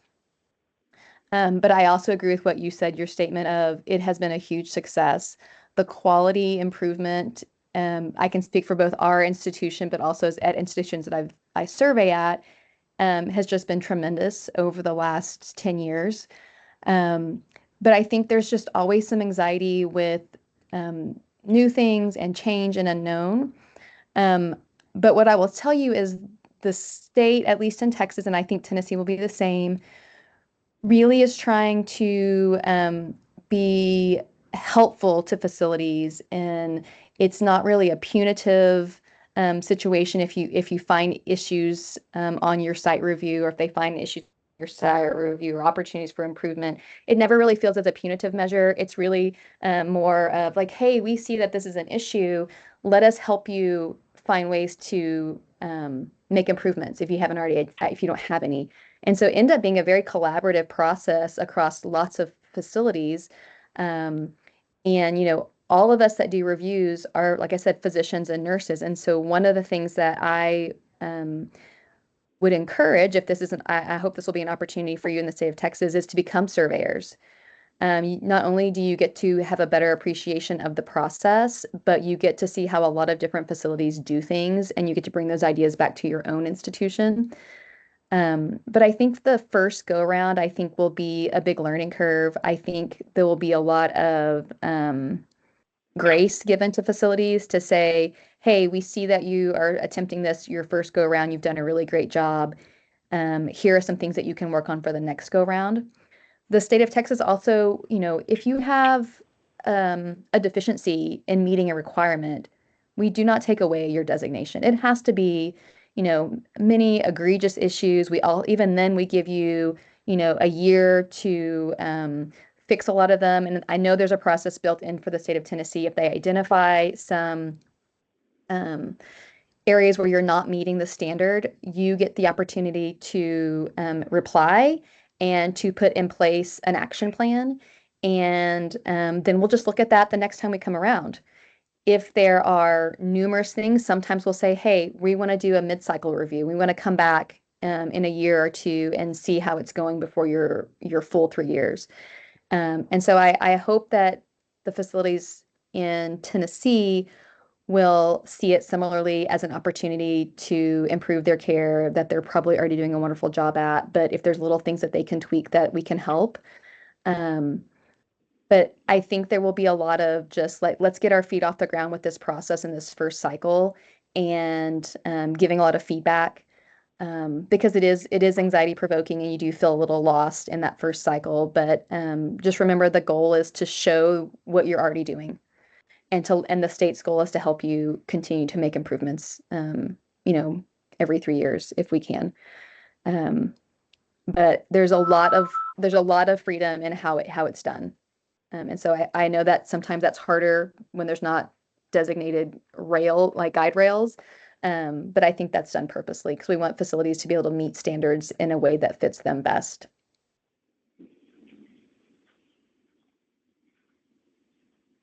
This is Etoy Garrison. I just have a quick question, and I'm an obstetrician, so this doesn't directly apply to me.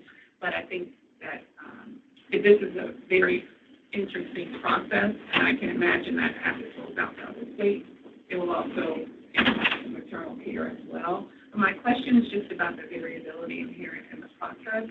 If you've got hospitals that can select specific diagnoses that they want to review, and you have different levels, what is your baseline standard that you want each hospital to meet? Especially if they can select the criteria by which they're tracking the data that they track. It just seems like a little more guidance would be helpful, since this will be a new process for us, for our state. And also, if you could share an example of what the other hospitals have done in Texas, that will also be helpful, I would imagine, as our hospitals meet your requirements. Sure. So I think the focus as far as what the state will be looking at is completely based on the perinatal care guidelines. So if you look at the perinatal care guidelines for your level of NICU, that is what we are looking at to see if you're doing. And when you look at those, there's no specific diagnoses in the perinatal guidelines. It says things like, for level 4, you should be able to care for all gestational ages and all, medical diagnoses or medical complications or reasons for an admission to the NICU. And so the surveyors will not be coming in and saying, let me see how you manage necrotizing enterocolitis. They want to see, okay, you're a level 4, can you care for a 23-weeker? And so that's why there's no set diagnoses or set things they're looking at. They're really looking at your overall care. They're looking at your overall ability to provide appropriate resources for the patients that you're caring for. So if you're caring for preterm babies, do you have, OT or PT? Do you have speech? What are your radiology capabilities? What are your subspecialty capabilities? And are you able to provide those services and resources as listed in the perinatal care guidelines for your level of care? When I say some facilities are looking at certain diagnoses, that's typically because maybe they have identified that they have a higher level of sepsis in their unit than they would like, and so they are choosing to track those. What that does for the state is say, you as a facility are looking at the quality of care. So I kind of think you can maybe think about it in two different sides. Am I meeting the perinatal care guidelines? And am I doing quality work within my unit? And so looking at certain triggers are more of like, hey, we've identified for our facility these certain things that maybe we're struggling with. And so we're tracking them because we're doing quality improvement on them and we want to see that improvement. The case reviews show that they also show, am I able to take the perinatal care guidelines and put them into practice and provide all of the appropriate care, resources, subspecialists, ancillary staff, as listed in those guidelines. So I think it'll be easier to understand once you see what each requirement is, because it's basically they took this line out of the perinatal care guidelines and they turned it into a standard or a requirement for that level of care. So some of them may say, all subspecialists available at any time 24/7, that's a level 4 requirement. So that actually is then taken almost verbatim and put into as a standard. And so then your job as a facility is to show, do we have access to all subspecialists at any time, day or night? Well, how do you do that? So one way may be we track all consults time to the bedside. If it's a standard, not urgent, our policy for our facility says they should see that patient within 24 hours. So we're tracking to make sure that when that consult order went in, that they came within 24 hours. And then we also will track stat consults. And maybe your facility says a stat consult should be at the bedside within an hour. So again, we're tracking from time of consult to time to the bedside.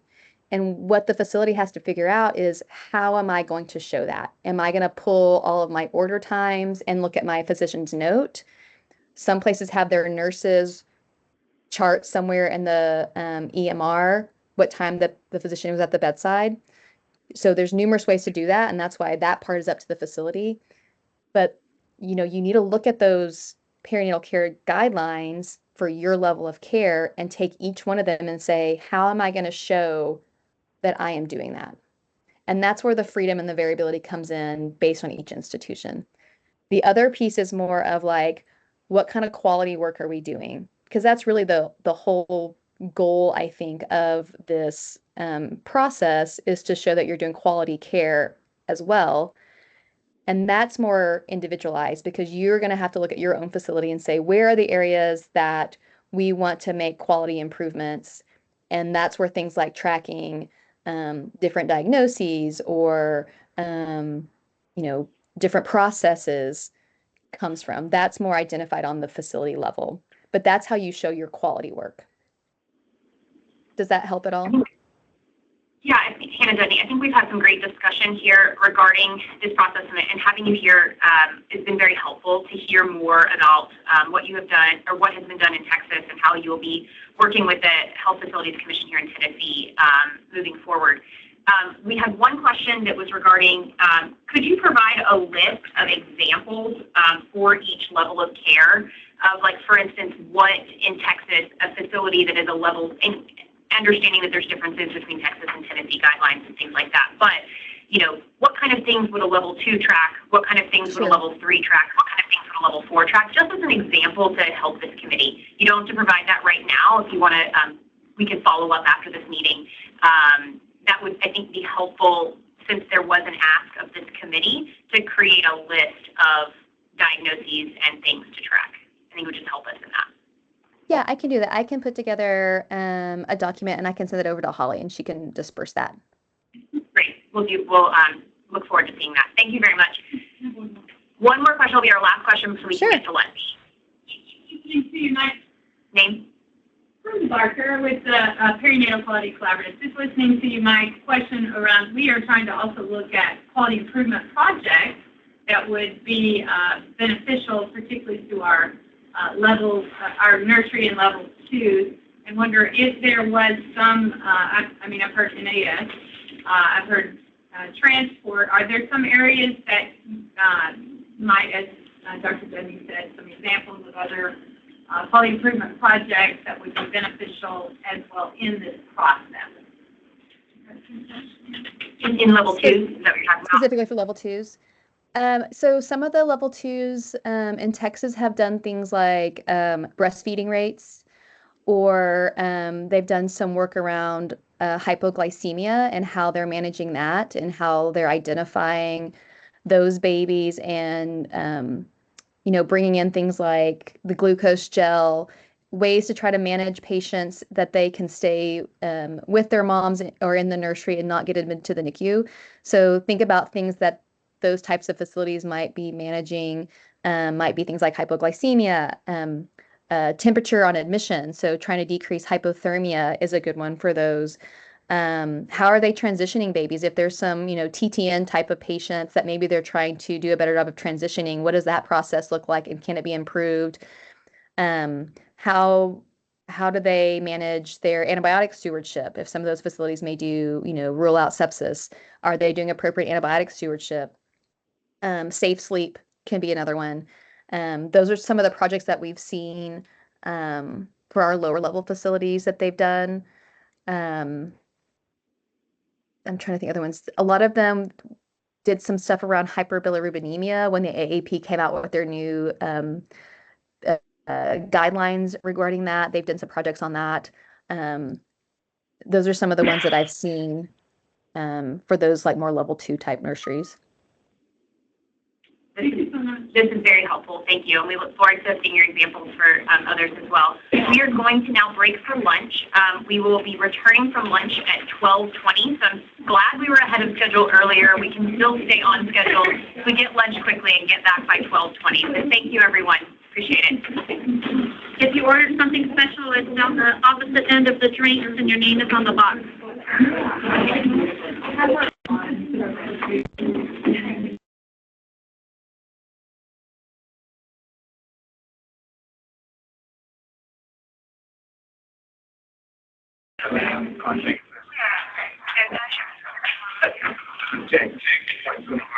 Yeah. Because that was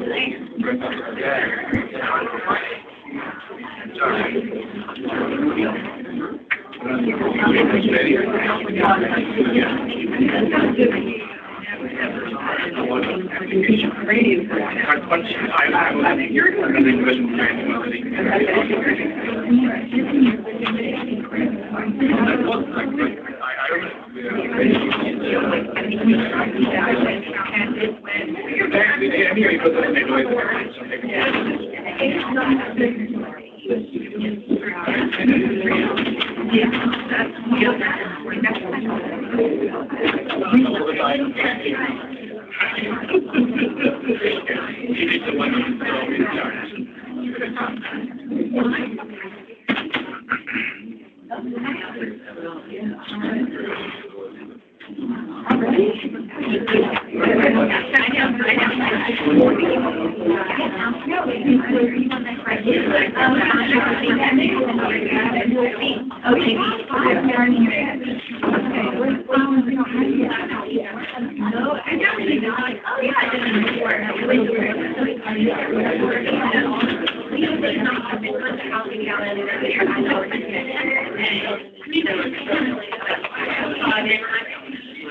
Yes, this summer, on page 53, we not only pointed this out, but we also gave you language that was clarified it. Yeah. And you were like, Oh, okay, yeah, I'll look at that. like the timeline? Yeah.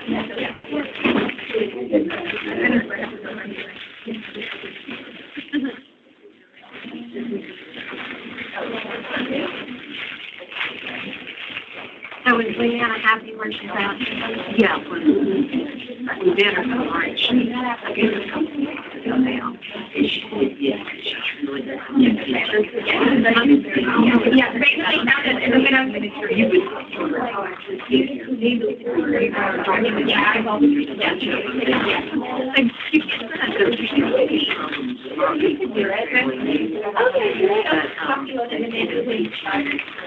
Garrett. But it's like basic foundation, freshman, and going to hustle. I don't do young people. She's been enjoying it. And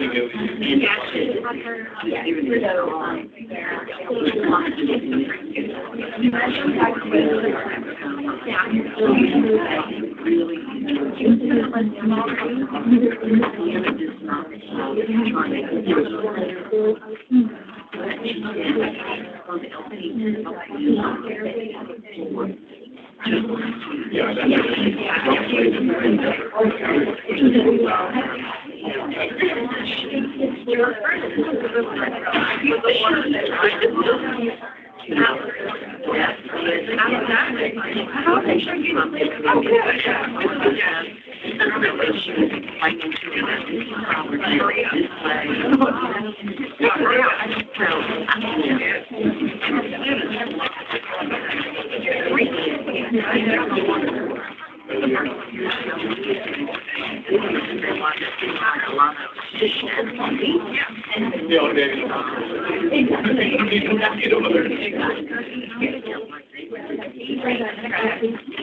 Anytime doing class,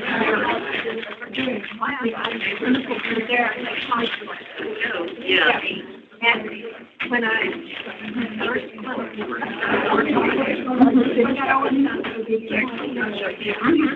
gave me workouts or Oh, workout. you go like one step ahead of that. I thought, okay, all right, we're going to have to this one's done right. I can do this, yeah. Leanne said she'd really been working hard with us. She's having to bring on some stuff. She didn't talk about, so many years. She's going really all the gap. Yeah. Well, how are your boys except for getting ready for Halloween? Ready for Halloween. They're so funny. How are they? They always look forward to my birthday. It's coming right up. Wait, happy birthday, Saturday. Thank you. Saturday. Because that's when they carve their pumpkins on my birthday. Oh, that's always the tradition. That's my no. I know, it's hard. Y'all very, Jamie, so good. She's like, well, it's like almost like a Is she somebody who will help with? Well, and I think she's like, I don't know about Saturday night, and mom and dad from the actively working with her. They spend the night doing a tag team to get to church on Sunday.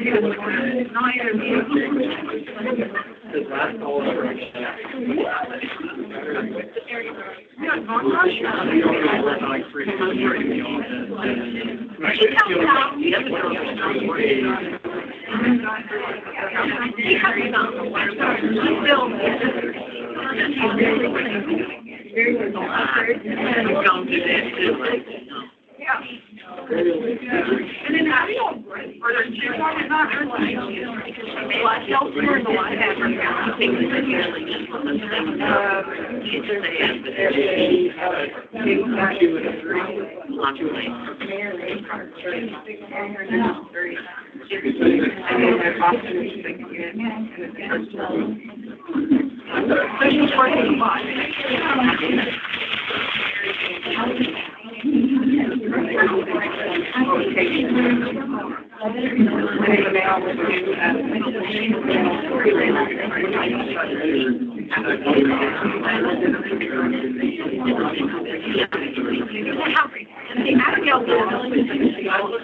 On our farm, they then look at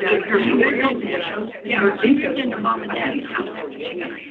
And then Marissa's about to go microwave.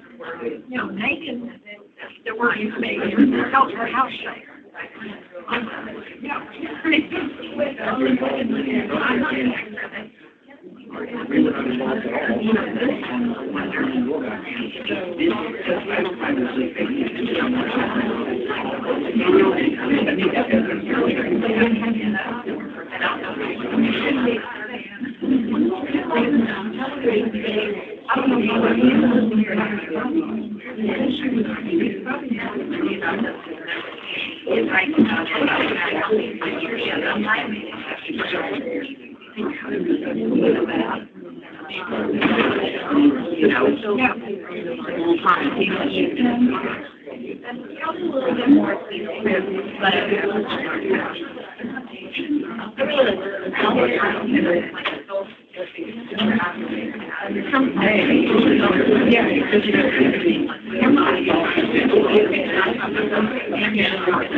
No, I can't hear you.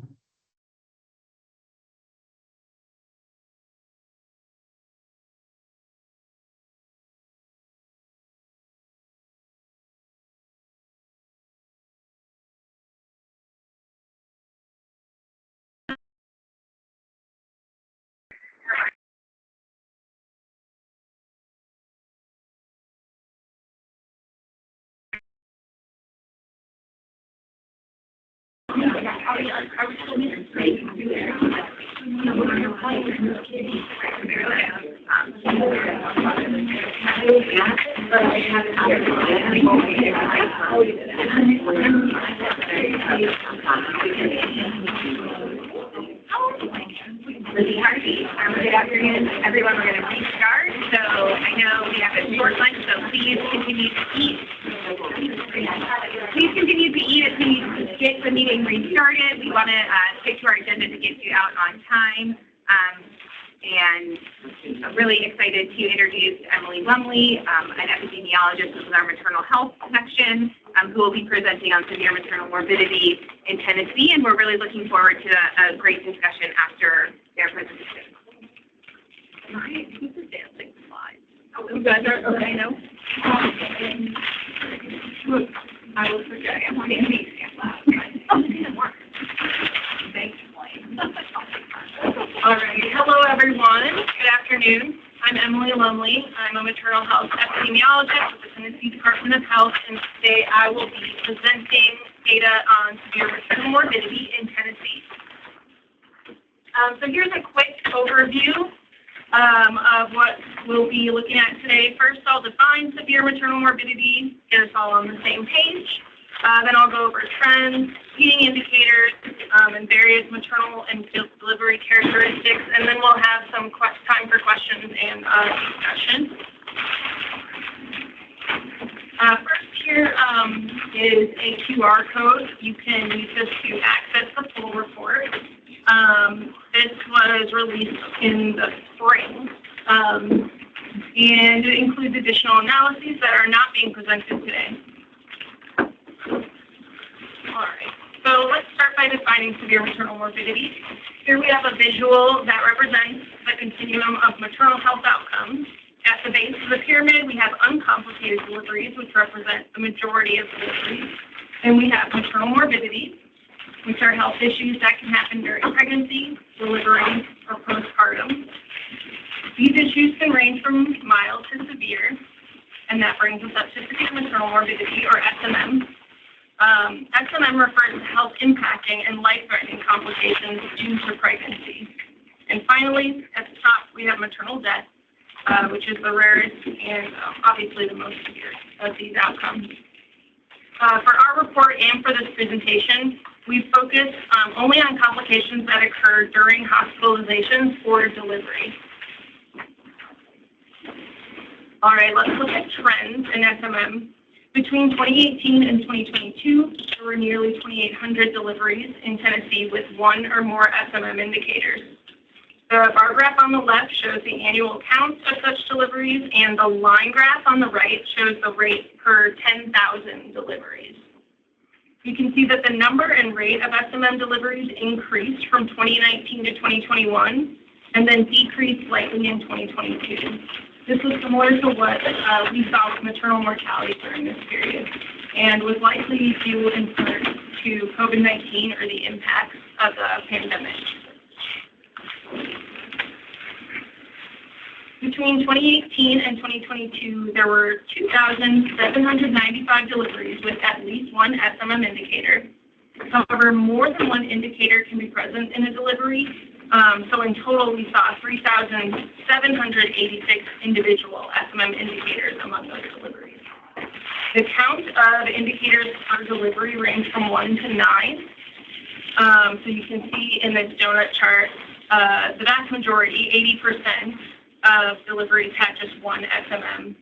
11% had 2, and 9% had 3 or more SMM indicators. In our analysis, there were 20 different SMM indicators that were categorized into 7 groups. That's shown in this table, but you can also find this and the associated ICD-10 codes in the full report.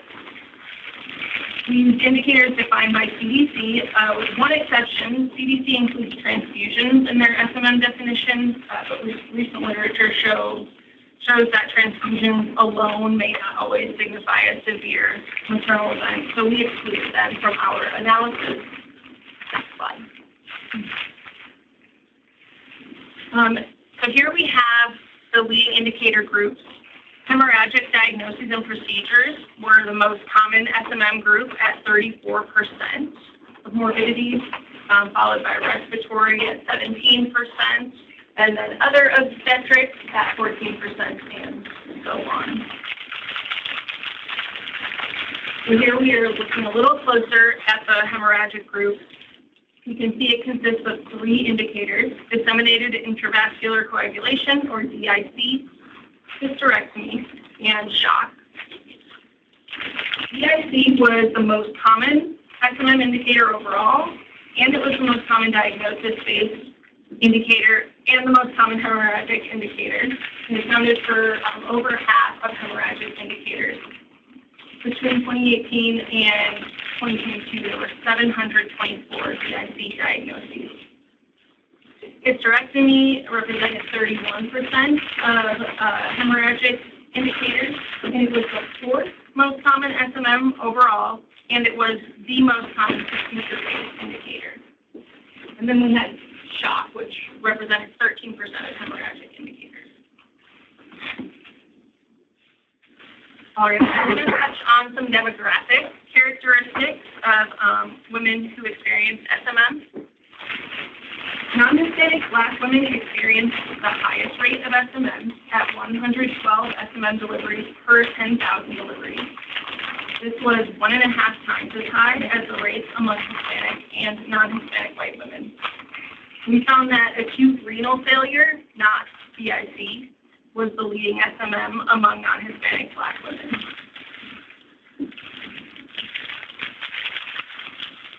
There's a lot on this slide, but what we're looking at is maternal age and SMM. So on the left, that's the rate of SMM by maternal age, and we can see that that increased with increasing maternal age.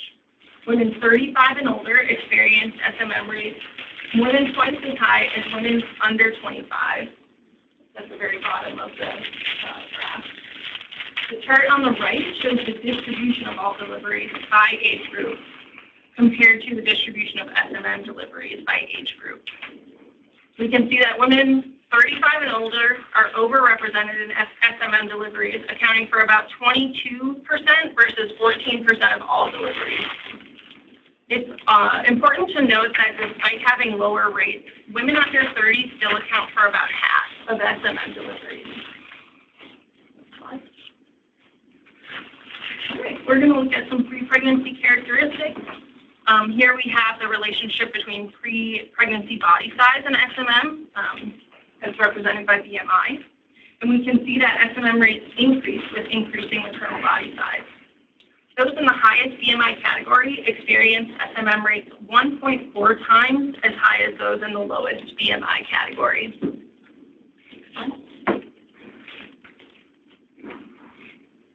All right, and here we have pre-pregnancy diabetes and hypertension. Those with either condition, pre-pregnancy diabetes or hypertension, experience SMM rates nearly 3 times as high as those without these conditions. And women with both conditions had an SMM rate over 4 times as high as those without either condition.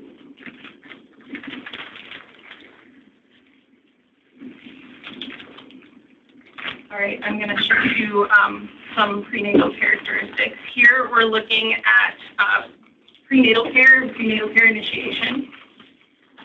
We can see that those who received no prenatal care had by far the highest rate of SMM at 224 SMM deliveries per 10,000 deliveries. This was 3 times as high as that among those who received care during any trimester. We know there are lots of reasons that women don't get prenatal care. Barriers to accessing care, like transportation, insurance, child care, but also fears around stigma or discrimination. And it's important to consider these barriers when providing care to women throughout the life course.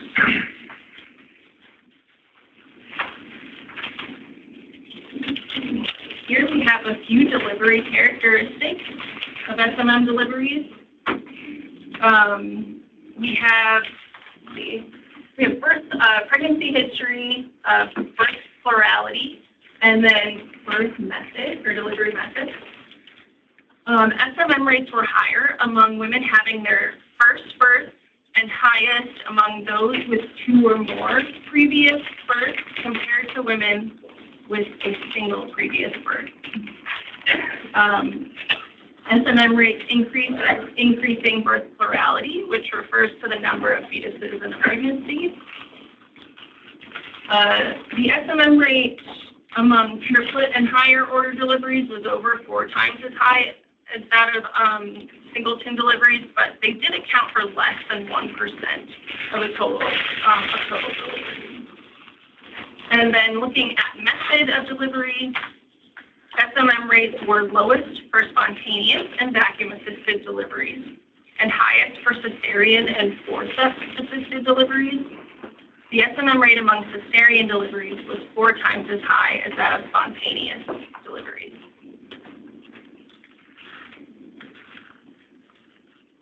Now I'll talk a little bit about hospital characteristics, specifically maternal level of care.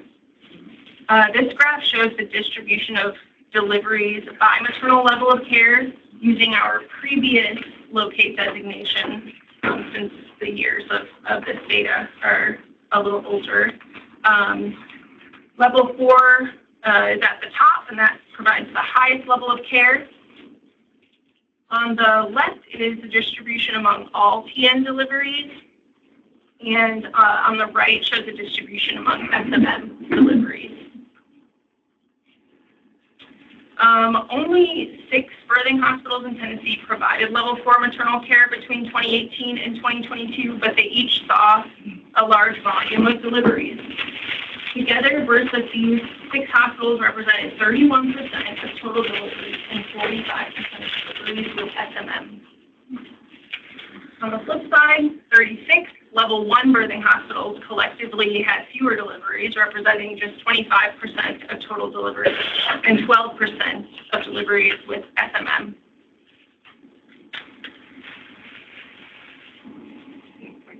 SMM rates for each individual birthing hospital across the state ranged from 0 to 224 SMM deliveries per 10,000 deliveries.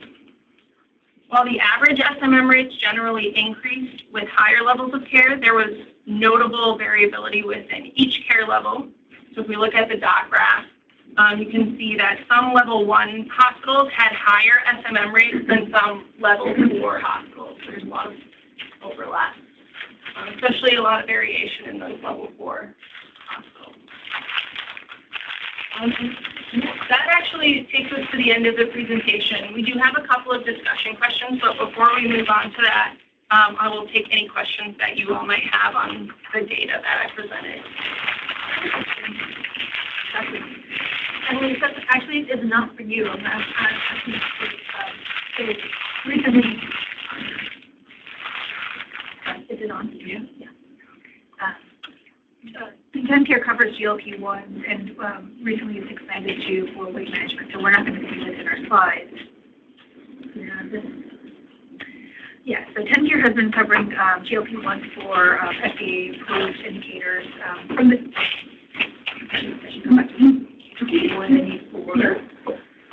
louder. But more recently, we expanded from just those indicators like OSA or with cardiovascular conditions to just weight management alone. So I'm curious, how are you seeing GLP-1 utilized within this patient population in terms of age? And might that actually improve our SMM rates if we see hypertension, diabetes, and some of these co-occurring conditions decrease? What do you see in your patient population? Actually, it's caused a problem. Sorry, this is Dr. Can you speak up? I'm so sorry. Sorry. So we have a bunch of patients who are morbidly obese who get on medication, and then all of a sudden their cycle starts. And so we have very high-risk patients now who are becoming pregnant unintentionally. And that's really become a problem.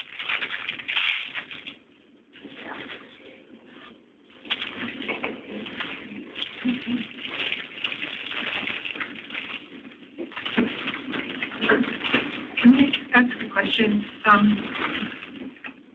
Having come to these meetings and these similar presentations before, I kind of come to expect some of the data that you showed. Are there 2 or 3 indicators that you didn't anticipate or that you found surprising in your data? That's really good. I will say I am fairly new to the data. We have reorganized, and so a different epidemiologist kind of organized this report. So I can't really speak to that at this point. But yeah, if you excuse me. I think looking at this, one of the things that was interesting to me, can you go back to the slide about prenatal? Hannah's ending. Sorry, I've been like the one counting everyone's names. I'm so sorry, I forgot to say my name. We all are human.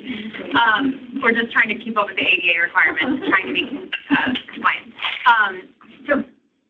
One more, can we go back to this right here?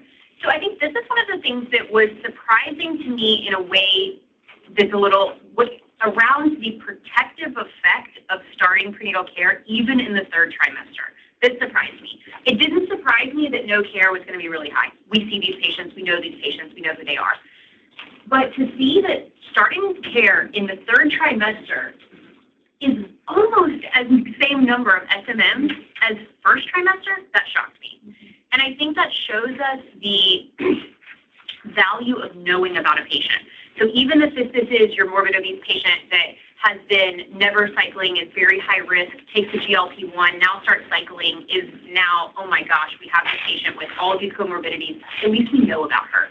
So we know she's coming, or at least potentially have an idea of who she is so that we can be aware, has potentially had some screening tests, like potentially an echo if that's a concern, potentially had some baseline labs, ability to intervene in certain situations to be prepared for these patients. So I think this is something that was unusual that it made me really stop and think that using a couple of the different characteristics, you could potentially develop if anyone has a fellow that wants a project, could potentially develop an indicator scale that could flag patients on admission to the hospital to say, this is a patient at very high risk of SMM during this hospitalization, as a way to try to put a protective bubble around patients that we know are really high risk. And we may have thought of certain diagnostic characteristics as high risk, like our cardiac patients or someone that hasn't known. But really, this is showing us that the unknown is what is so dangerous, and that potentially come up with some sort of flagging system based on these characteristics that we know increase risk to try to anticipate these patients and protect against this. So that's one that I can speak to. Lizzie Harvey, can you go to the next levels of care slide? I think it's 2 more. This struck me in good ways, right? Like that our level, we want our higher risk moms delivering at level 4, but you don't see that differentiation at level 2 and level 3. You see that same percentage of deliveries and the same percentage of SMM. So to me, that is something that really stressed me, as in like, how is our regionalization system working with that identification to make sure that those moms are like, or an opportunity I see is moving some of that 26% at level 2, like just having that more be reflective of where we want to go there. So that was something, but I think that's some of the discussion questions that we're looking at. Curious from you all, what else stood out to you or to other members of the PAC?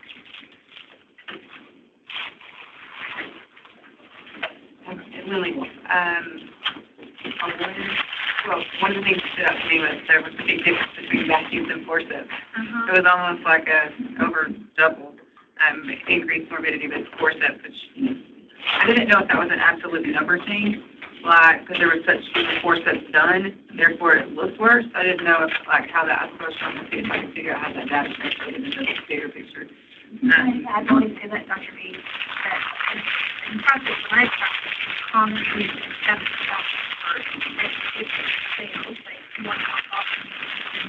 continuous vacuum was going down with forceps. I wonder if some of that additional risk is because they had both vacuum and forceps.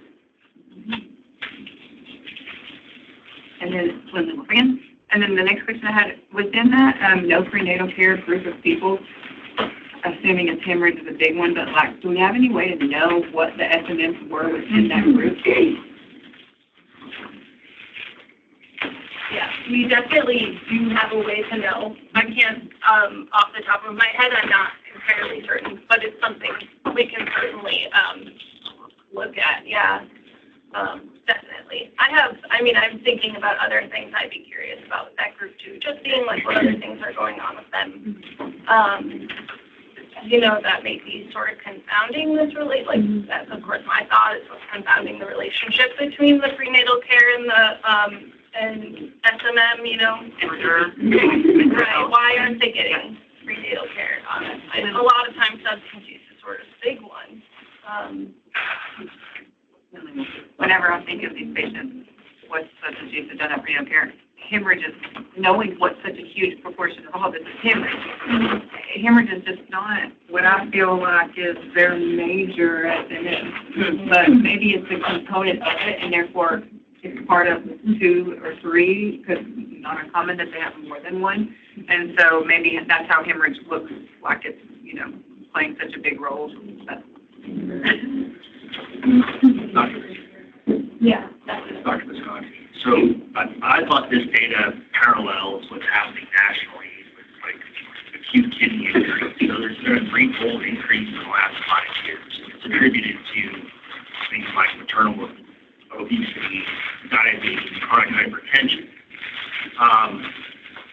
One of my thoughts, and this is really frustrating to me, is that when these patients show up with these comorbidities, and we end up with data like this, the data that you were surprised about actually shows that our care is doing them a good service. So it's really not the obstetrics or obstetricians who we should target this data with, but rather the providers, so like pediatricians, internal medicine, all of that, because we're out of the gate, they are high risk. I have patients in my practice who are 20 years old with BMIs of 70. That should not be happening. And health literacy is a big problem. I'm in Northeast Tennessee. They do not see obesity as an issue. This is common. And so I think we need to be targeting these spaces a lot earlier in their care, rather than looking at this and then saying, oh, well, this is an obstetric issue. It's really not. It shows that obstetric care is actually helpful. We need to get ahead of that situation before they become pregnant. Dr. We've been on the same page with you at TennCare, and of course we're not a state that allows for entry into Medicaid prior to pregnancy. But we are looking at how we can engage with this population during intra-pregnancy intervals, so with PCPs and specialists, and leaning on our primary care doctors in the PCPH program, which is a value-based care program, to further advance the health of our moms in between pregnancies to improve their health before subsequent pregnancy. More to come as the work continues to think exactly what that looks like on the ground with our PCPH docs. Sorry, Dr. Visconti, but what are we doing in schools? I mean, how are we educating people on health? I really do think that this is where we should start focusing, because they don't have a concept of what it means to be healthy, diet, and all that. It's cyclical. We're not getting ahead of it. Yeah, this is Lizzie Harvey. We have Office of Primary Prevention at the Department of Health, and growing that work on built environment, social drivers of health, and we have health educators in every single one of our health departments, where they are aligned with our Preventative Health and Health Services block grant from the CDC that address many of these issues around chronic disease prevention and health promotion. And we just reviewed, I want to say, our Project Diabetes, which includes both nutrition efforts and physical activity efforts, both environment pieces. Amazing grants. We have $2 million, and we have applications with over $26 million of need. So, that it shows where the need is there in terms of where we can go. And so we are continuing to advocate for primary prevention spaces to do this, because it's a win-win. A lot of our grants are outcome focused, but when you can address this on the front end and work sort of hand in hand with our coordinated school health service program with the Department of Education, that's where we hope to see that, and we'll continue to really push out our evaluation results of evidence-based practices to try to increase our services and programs in that area. But your point is well taken. Thank you. And Anthony, I think another thing that you bring up that is helpful in our clinical outreach, and that's one of the things that I do, is go and speak to groups. And we've been working a lot in our OB outreach, but I think you bring up a great point of of needing to cross-collaborate with others and other, primary care, urgent care, because people that don't have PCPs often are using urgent care as their site of primary care and management of their diabetes, hypertension, and things like that. But I think that it also may be an opportunity for us to use this specifically around, like what you were talking about, that the data really shows that OB care is helpful, and is protective against these SMM events, or at least has a decreased risk of SMM with this group, and that it may be helpful to share this more with our OBs, because we constantly are hearing what a bad job we're doing, or that's the impression of what a bad job our obstetric system is doing, when this is actually helpful to show there are parts of it that we're doing a good job, so that we can help with our workforce, decrease burnout, and not have that constant moral injury. So I think that point well taken, and we'll use that as our helping guide some of our outreach. I agree. I mean, that's why I see it. Everybody kind of looks at this data in most cases and says, oh, we're doing terrible in terms of the obstetric service that we're providing. It's really not. And that's what comes in the door. Like Garrison, I think the strategy of inter-pregnancy disease prevention is really important. And it goes back to your comment about the GLP-1s for patients with type 5. If they know that it's covered, then the best that we can do after they deliver is get them with a PCP who can talk to the patient about that option, so that we can decrease the risk for the next pregnancy. And I think a challenge for patients with TIN care is that many of them don't have a PCP before they become pregnant. And I always tell my patients to call the number on the back of their card, but probably only 10% will do that, and make an appointment. And it just compounds the challenge when they don't know they have a care manager with their MCO.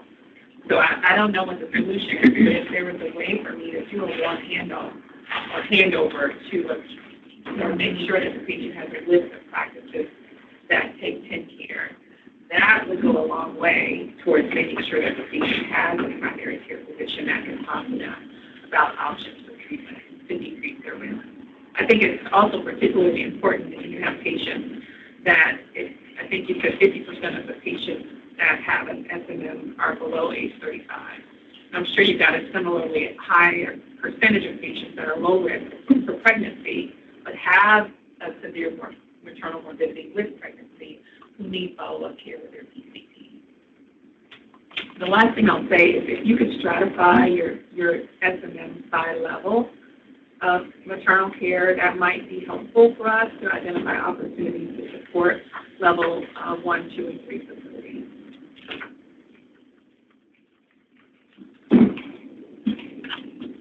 Dr. Beat, I just wanted to comment on the PCP. We are in communication trying to work on this problem.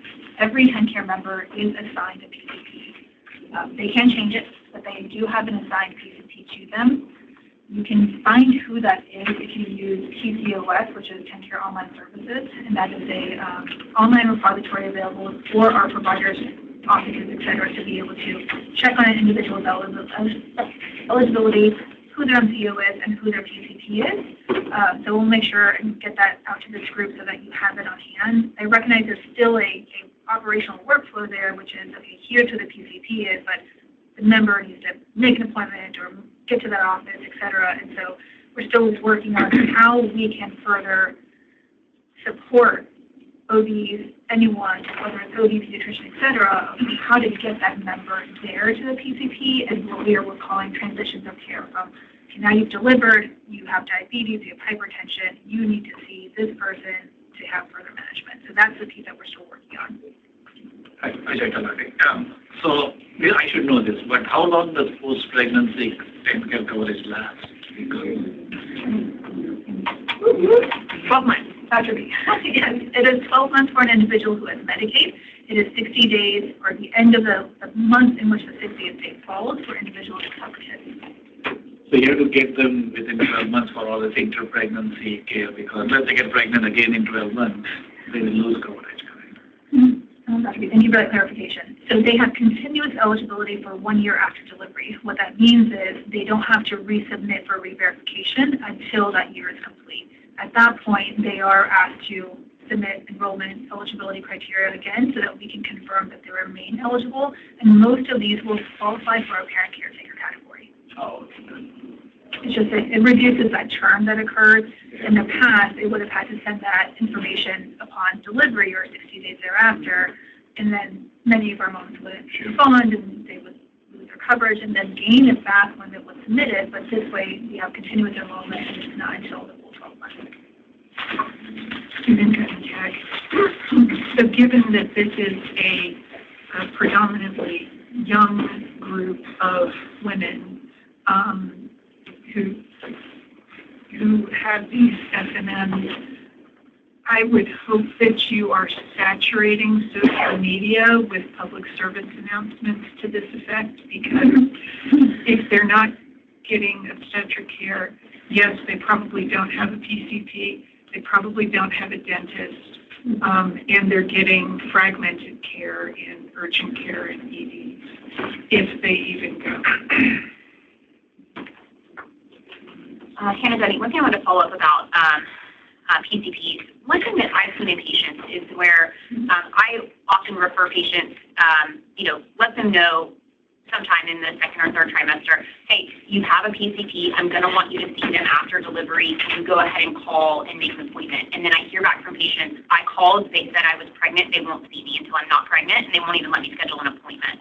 Is there any way that you or anyone in this room has had a good way of messaging out to PCPs, hey, I'm going to want you to see my patient after delivery, can you go ahead and, get them scheduled? Or is there any messaging we can have from your side to PCPs, hey, just because someone's pregnant is not a reason you can't see them. They have issues outside of pregnancy as the OB document.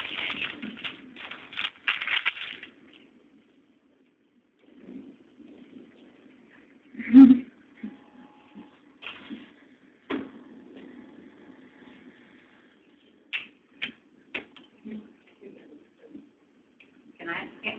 No, I don't have an answer to that. A different. Yeah, could you switch the slide to the age?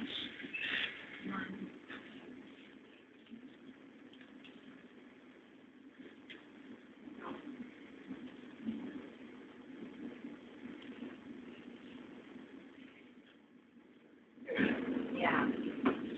So I think we've done a really good job messaging about the public health issues of young maternal age, but I don't know that we've done a very good job messaging about advanced maternal age and its risk to moms and families.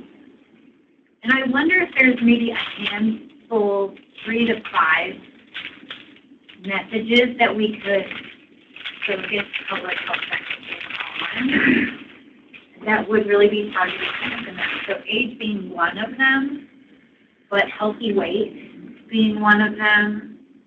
I mean, just using the key indicators that we're getting on this presentation, really trying to teach young, early, high school, college age young women about, these are the things that add up to a healthy pregnancy. And because I think even my own medical students and residents are delaying pregnancy, right? And we were talking about SMM recently in age, just in my clinic, kind of, off the wall. And they were like, Dr. Brackney, you're scaring us. And I said, well, this is the data, right? Like, so, if my residents and medical students don't know it, certainly the population. That's the trend that we're seeing. I mean, Lizzie, Harvey, that's the trend that we're seeing when we, at our last PAC meeting presenting our vital statistics updates. It is increasing the proportion of deliveries occurring to women 35 and older is increasing. So just a population, a demographic change in our birthing population, and how does our messaging need to change with that? Right, and of course, if you're, if you're advanced maternal age, you're much more likely to then have the diabetes and the hypertension and the, obesity and all those things at higher rates at this ages. So it becomes compounding. Sorry, Trip Nelson. On the obesity slide, I think if you haven't already done a sub-analysis on patients who have significant more obesity than a BMI of 30, we need to look at that because it's going to be a think, a pretty hyperbolic curve. I was at a small rural hospital yesterday, and I had 20 patients in my clinic, and no one had a BMI less than 35. So I think to use a BMI of 30 as your kind of upper end of normal is underestimating our patient population. I also think that while GLP-1s are great, I feel like they also pose a potential threat. For a long time, when bariatric surgery came out as kind of the next greatest, we struggled with educating our surgery colleagues on the need to be talking to patients about contraception.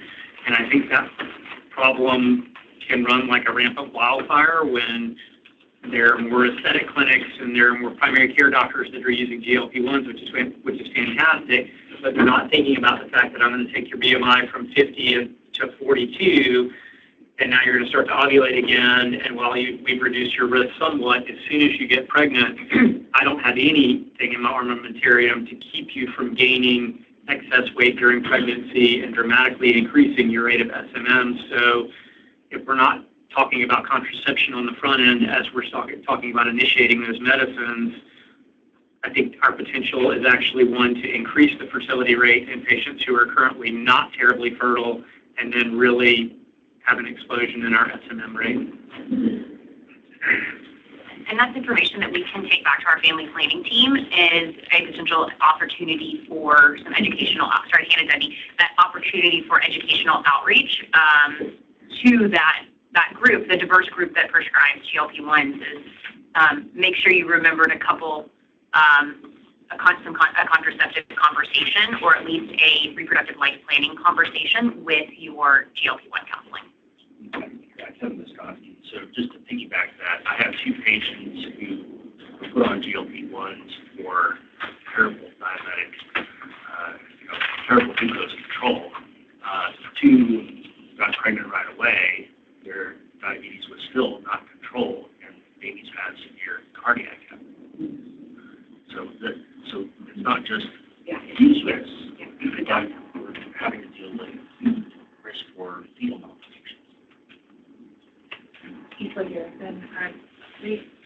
Henry, you asked a question about our strategy of getting a patient to a PCP. And I think my challenge is just that I operate in such a vacuum, that I really am not familiar with the local clinics and local offices that take TennCare. And that's because my primary hospital does not take TennCare for primary care services.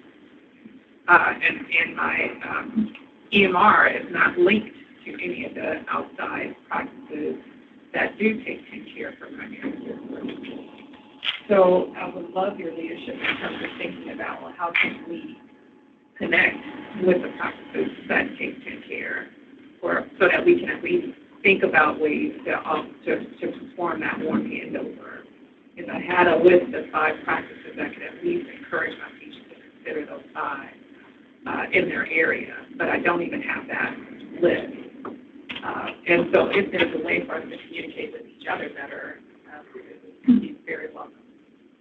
Yeah, I can help you, Dr. B. I can help you with that list. I know we have a follow-up call that we have to need to have anyway, so anyone who needs this kind of facilitation from our MPOs, if you want that, who's the 5 docs in our area who work pediatrics, to connect them for their well child visits right after delivery, PCP, whatever, we can get you that information. Discussion question. Yeah, there's Brenda Barker from Chicago. This fabulous data, it took a year to get out this report, and it's from 22. So my question, and it's by 2018. So my question is yearly: are we seeing changes? What do we know now in 25 that we didn't know in 2018? What's changed in online? And it's going to be ongoing. We'll be able to keep getting SMM reports.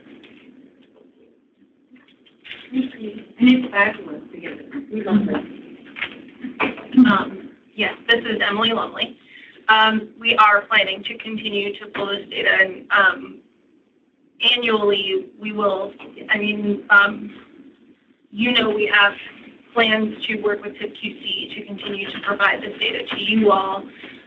in terms of a report frequency, it probably won't be as frequent as, say, the maternal mortality report, which is legislatively mandated to come out annually. We don't have the capacity, and also it's better to have a few years of that we can aggregate. So I would imagine that it's going to be every few years that we come out with a new report. We are also at the mercy of how delayed our vital records data is. For example, 2024 data is still provisional. So we have we have lags that we have to also consider. And hospital discharge data, which is a major data source for SMM, also takes time to be finalized. So there are some limiting factors, but definitely we plan to, now that we have the foundation for it, it is something we will continue to put out.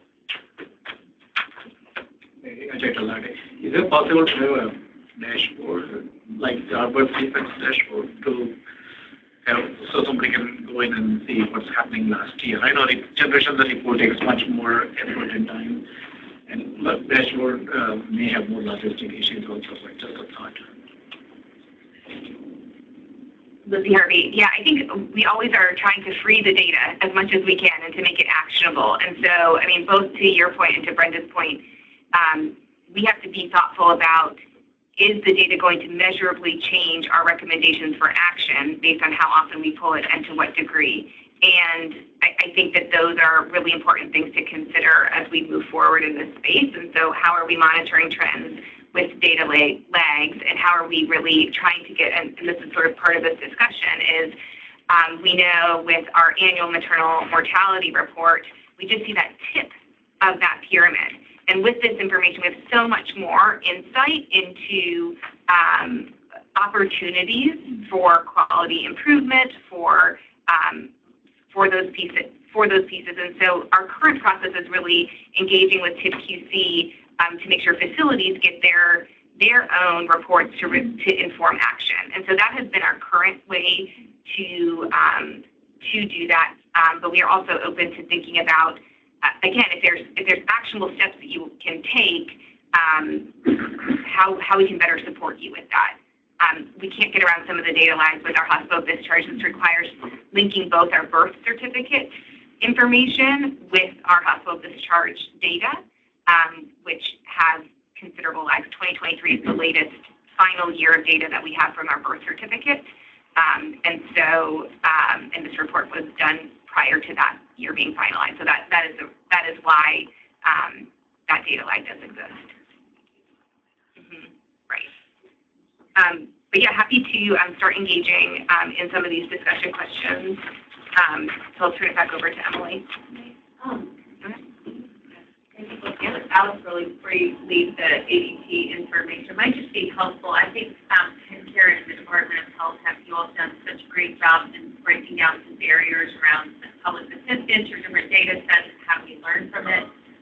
Maybe think through the 2024 law change that is going into effect now with it's called the Hospital Investment Program, 10 care to hospitals. Every hospital beginning January 1st, 2026 has to publish their ADP data, and it goes live as a quality component, meaning maybe lean into the fact that this is coming faster and is required of hospitals, to think about how you might use that data source that Medicare has and is requiring now, and it goes to financial risk for hospitals beginning January 2026. So like hospitals are paying attention to it, and think about using those that faster, that requirement that you set in motion, to think about how that might inform some of your quality metrics. And then to get to Brenda's point, like somebody might have had 2 babies between when that data came together. So just trying to be hopeful at maybe the speed of data maybe moving faster between the 2 years.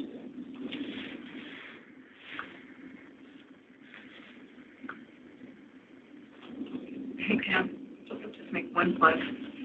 When we will, before we move, just a little plug on GLPs. Like, I know we said a lot of negative things, but I imagine a future where, like, we don't get to the point where they're morbidly obese and poorly controlled diabetes because we've used GLPs in a way that could really change the future.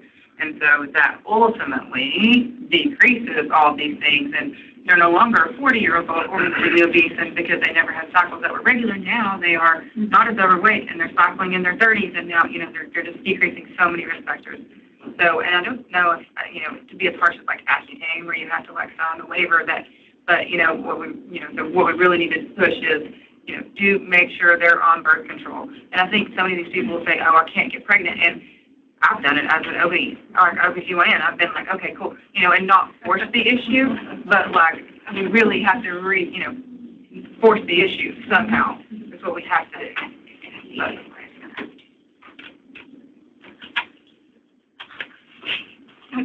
Yes, I appreciate that, and I think that's where I'm hoping as well. Gosh, there was a reason why I wanted to say something back to that, and I lost it. The future. requirements? No. The challenge with GLP-1 is that it reduces your effectiveness of OCTs. And I know many of the clinicians in the room know this, but we had considered what we could have in terms of our PA processes. Please counsel these individuals who are women with childbearing age about the risk of, et cetera. And then what's the next step? They need to be in contraception, but their options are limited. So happy to keep talking about this and brainstorming on one potential solution we have. Okay, so to kind of switch gears a little bit to some discussion questions. From this data, we saw that the hemorrhagic diagnoses and procedures accounted for over a third of all SMM indicators. And we also know from our maternal mortality data that hemorrhage was the leading cause of pregnancy-related deaths that occurred during pregnancy and or on the day of delivery. So we have a few questions to kind of get at what are some ways that we can address these issues. So what are strategies for preventing hemorrhage and for hemorrhage management to reduce complications and adverse outcomes? I want to start there.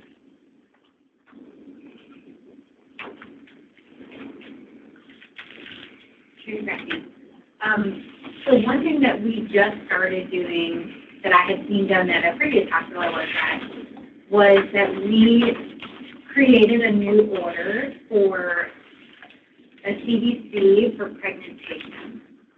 So we use it when, like with their initial prenatal labs, at their third trimester labs, and really kind of any other time we want to. But we call it the OB CDC. And what happens is when that lab is ordered, if their hemoglobin level is under 10.5, it automatically reflexes to a ferritin, so that if that mom is anemic, she doesn't have to come back for a second blood draw to determine whether it's iron deficiency. And so what I found in my Cleveland experience was that dramatically improved the rate of patients who got on iron supplementation early, and also helped us to figure out whether or not it was working in time to then arrange IV iron if it wasn't effective. And we found that it pretty significantly decreased our transfusion rates at delivery by really being aggressive early on in pregnancy. So that's just one. This is a low-hanging piece of fruit, and I think we can all implement. Yeah. Another easy, another easy thing is every L&D patient, every laboring patient gets a hemorrhage risk assessment based on their history and their risk factors, and it goes on your board, like it pops up on our board, and then if they meet a certain level, they need 2 IVs, and other things start to go into play, and it's just in your mind that when we go into this delivery, we're going to have meds in this room, rather than I need to call for meds that needs to get pulled out of Pixis. So once you hit that whatever level on your hemorrhage risk assessment, which you can develop, and then that has everything ready, which hopefully then decreases bleeding. Can you share that? Ways that we can better facilitate this as a group. And I think that's really helpful to hear what you do when the risk is positive. Because I know a lot of facilities do a hemorrhage risk on admission, but at least in hospitals I've practiced in, it doesn't really go much farther than that, other than, oh, this person's higher risk. But it's great to hear what actionable steps are taken when that higher risk is identified. 2 IVs, certain meds have to be in the room, the hemorrhage cart has to be outside the door. Whatever those things are for your facility would be super helpful for us to know, so that we can disseminate the information. We can partner with Brenda and TIPQC or other organizations to disseminate kind of potential information about what to do when that, because assessing risk is great, but you need to have actionable steps of what you do when it's positive. Sorry, it's Trip Nelson. The other thing we kind of realized was that hemorrhage risk assessment is a bit fluid. Like you may be admitted for your induction and you're closed and long, and your hemorrhage risk is definitely different then than it is 25 hours later if you're hearing active labor. And so it's done at admission when the patient transitions to active labor, and then again, another assessment at delivery before they transition to postpartum. So understanding that's a fluid situation, I think it's helped us a little bit in terms of how we modify the plan of care at each point. Because this guy again, the simplest things that bundle rubs. So in our patients who are morbidly obese, we've had issues with postpartum. The nurses can't adequately do a bundle rub on the uterus. And so we end up with issues of like sort of delay. So we have to give extra medication. We have prophylactic, so give Cytotec, run extra bags of PID. But that is like the simplest thing is the bundle rub. And it's made me appreciate that more in some of these super obese patients. This can't be done. What I think has made a difference for us is that we share ownership of volume facilitation for patients that have a significant hemorrhage. And I think, and by share ownership, I mean we have a really strong OBN service, and they are very aggressive with blood product transfusion, very aggressive with labs, very aggressive with support in the OR. And I just wonder if the level 2 and level 3 facilities have that level of support, and if there are ways for us to help their OB anesthesia team become more involved and more responsive when patients become unsafe. And it's been a cultural shift for us, but I think it's really helped our patients to know that the obstetricians can focus on source control, we can focus on all the interventions that we need to focus on, but we don't have to have that additional burden of thinking about activating a massive transfusion protocol. Although we do, but we don't have the burden of labs, serial labs, and products, and all the other things that go into management. We can co-lead that, but we don't have to lead it because we've got a really good team that is well versed in doing that.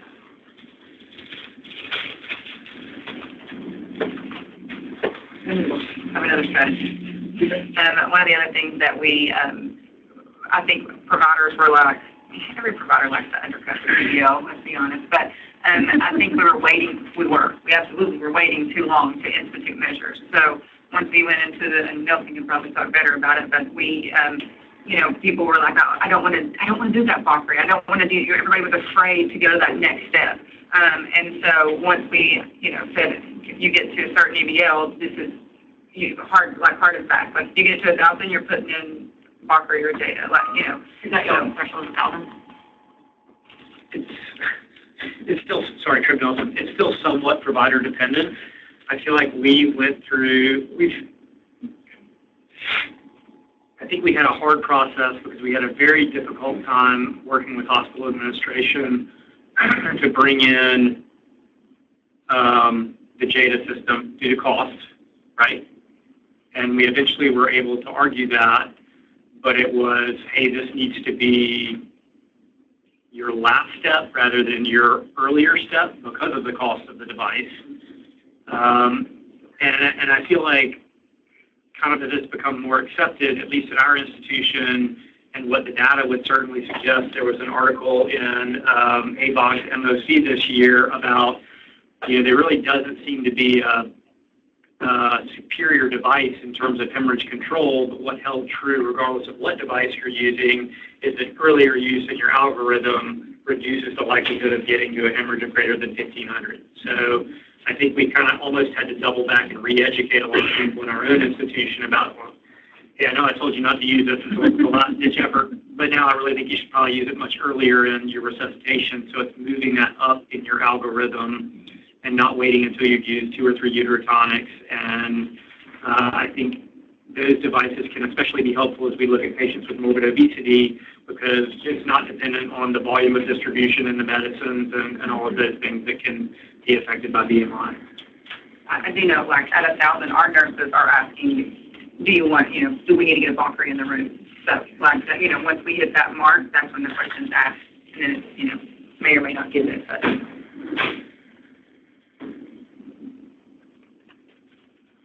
Brenda, do you want to touch on the hemorrhage QI? Not until I get on slide. Okay, sure. Okay. But thank you. Yeah, we're planning something.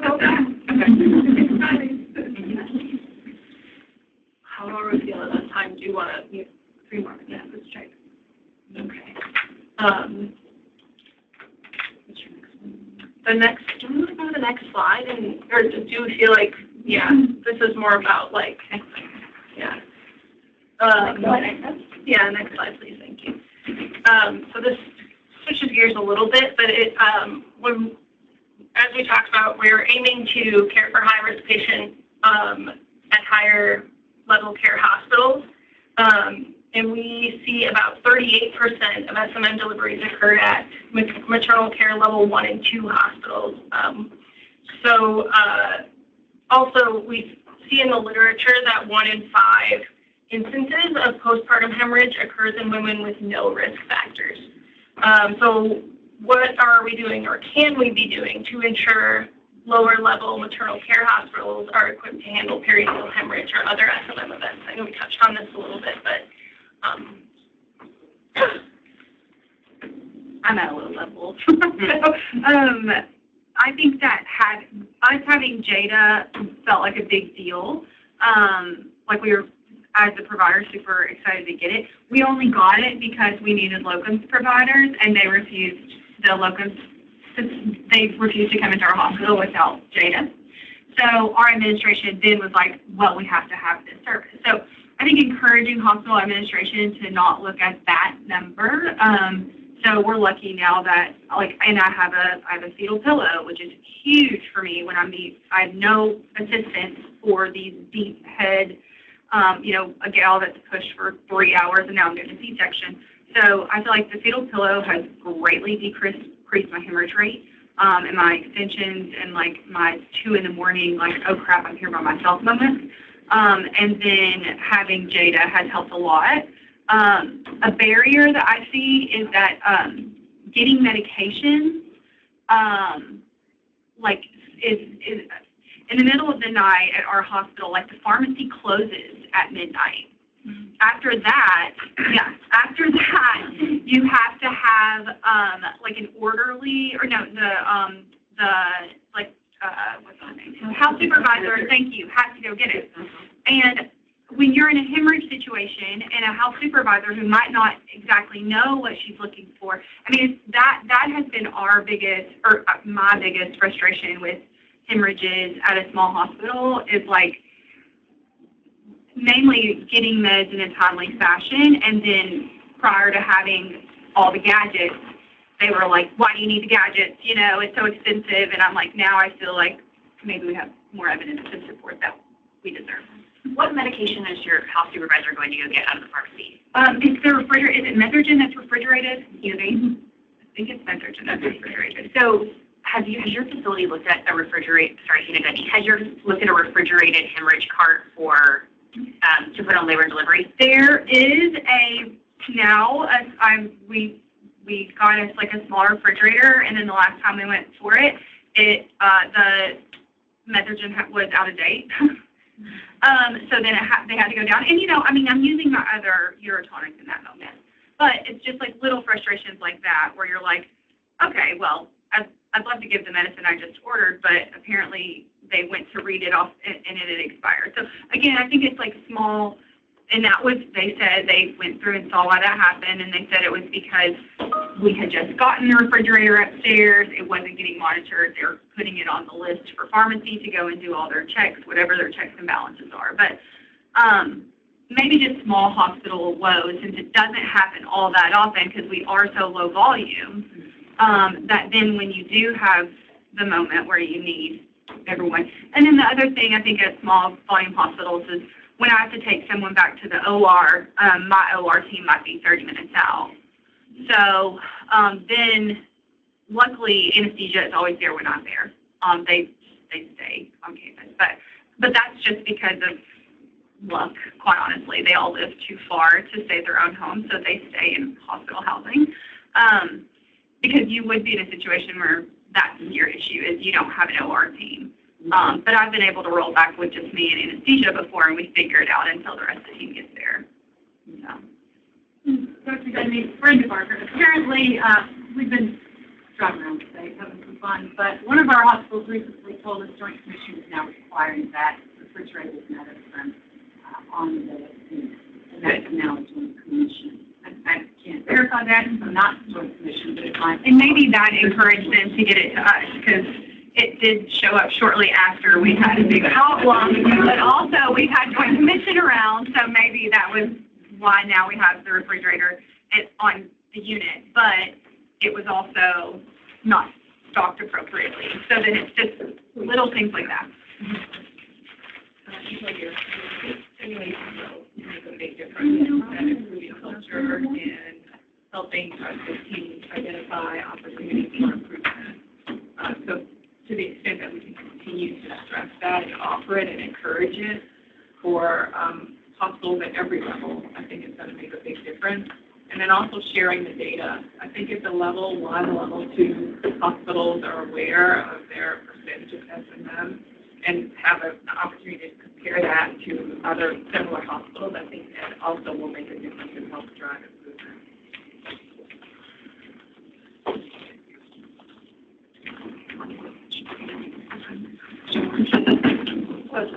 Yeah, that's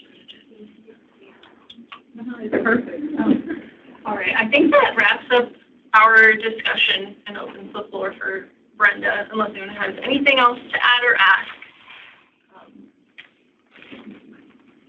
Thank you. Thank you. Thank you. And I'll just say Emily's doing a fabulous job. Every time we ask her for something, she gets right with it. So we really appreciate you, Emily. I'm Brenda Barker. Should have said that before I started. It's nice to see all of you. I know my back row is slimming out there, but I'll try to couple up enough that y'all can hear as well. I know last time I did this, there was conversation about trying to figure out how we could make these slides work better. But listen, I did a review strand rounds recently, and the first slide said SMM. And I said, does anybody know what that stands for? And guess what? My response was, no. I didn't know what SMM. Severe mortality. That would be pretty severe. But again, so thank you so much just for bringing this to us and having the opportunity to look at SMM. So you go to the next slide if you don't mind. Keep clicking because there might be some more. No, go back. Somehow my pictures didn't show up. But we continue, and it's a blessing to be able to share the work that we're doing across the state and continue to have opportunities. There were 2 other pictures, but I recently spoke at the Indiana Hospital Association and PTC Substance Abuse Conference. That was a long one.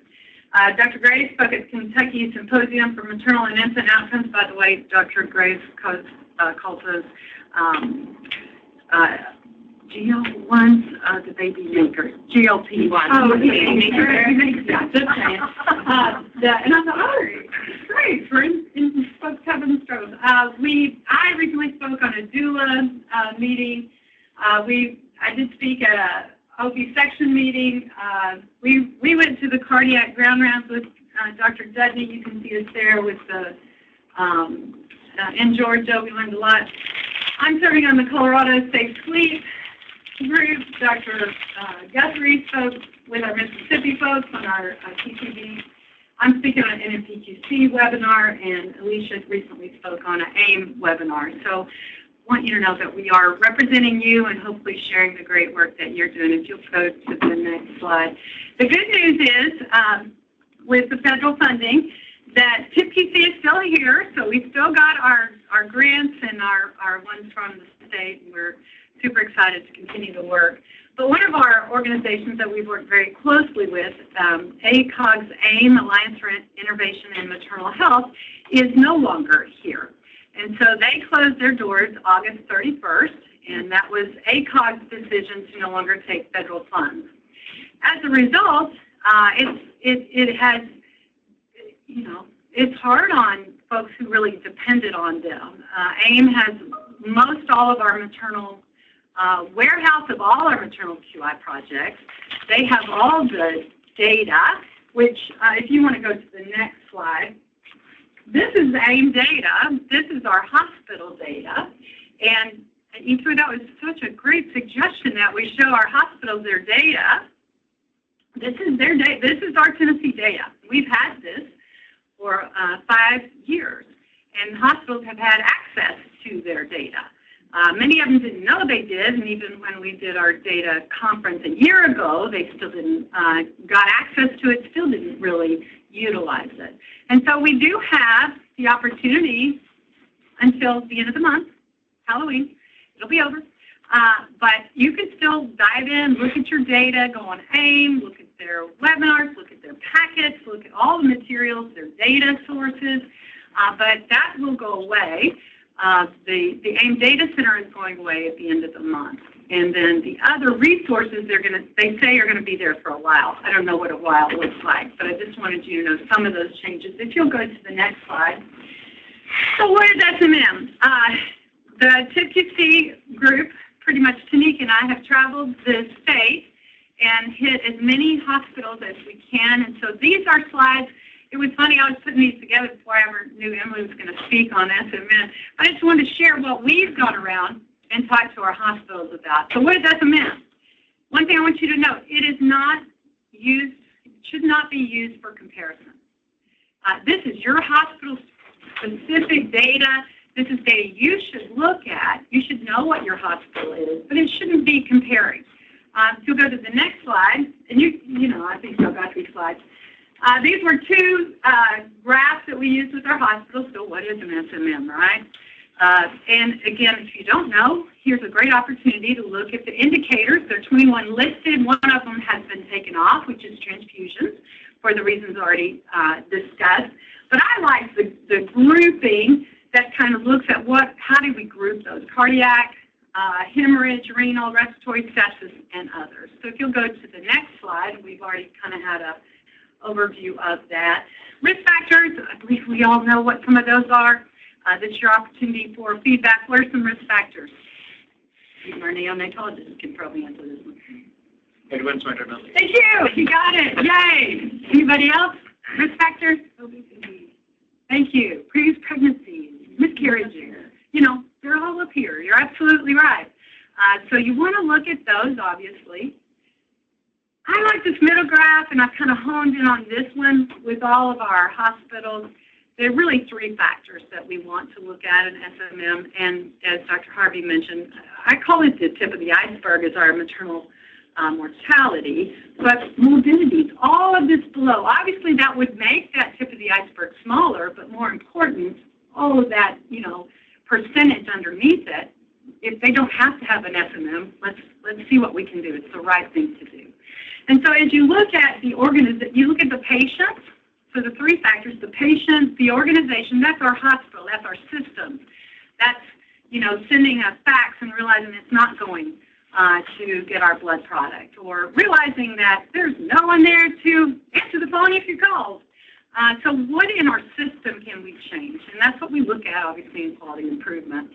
And then finally, the provider. There may be some providers that, maybe are not doing the correct standard, or they don't have a standard, or they don't even know what to do. So we're in this category. Can we make a difference? And the most interesting thing to me, which you've already touched on quite a bit today, 80% of the slides with the patients. They don't come to a prenatal visit. I mean, there's lots of things. And you can also look at this bottom graph, and the graph is a little bigger, but it looks also at social factors. I think, Dr. Visconti, you mentioned, ability to read.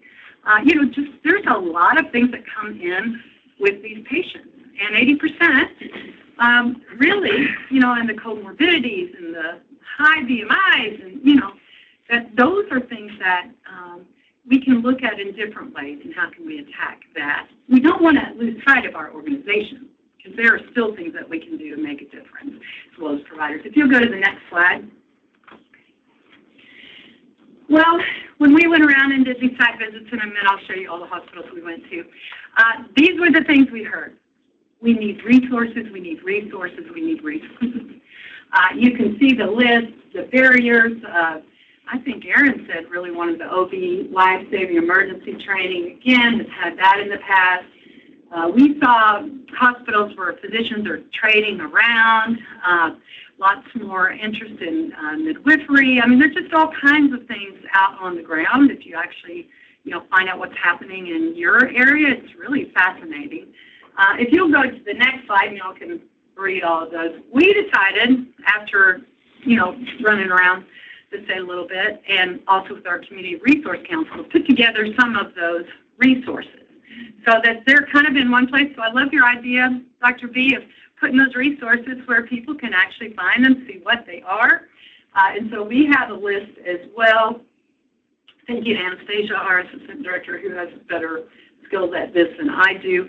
But we're always updating that, sharing it with our hospitals, so they'll have something to share. One of our hospitals we went to actually had a bulletin board, and Erin mentioned hers as well, but another just with all the resources that you could pull. I mean, there's so many, but they're hard to figure out where they are and who they would best impact. If you go to the next slide.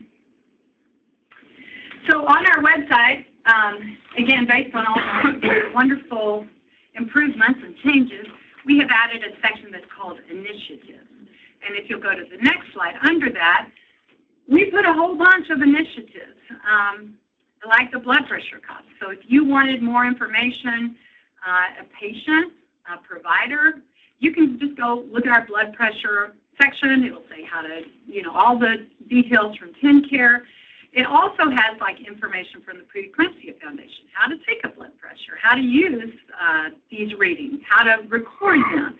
And so all of that we've tried to put in one space that would make that easier for our hospitals and providers to actually find. Again, what can we improve in that system level? There's information post-birth warning signs we've talked about today, both from Department of Health's website link there, A1 link there. So we're trying to just pull those resources in a place that make it easy for you to find. You can see it kind of keeps going, and we started with a few, and I think we always have, let's add another one. So you can see some of those resources here if they are helpful and supportive to you. I can tell you lots of our hospitals have really found this helpful, just to have that one spot. If you'll go to the next.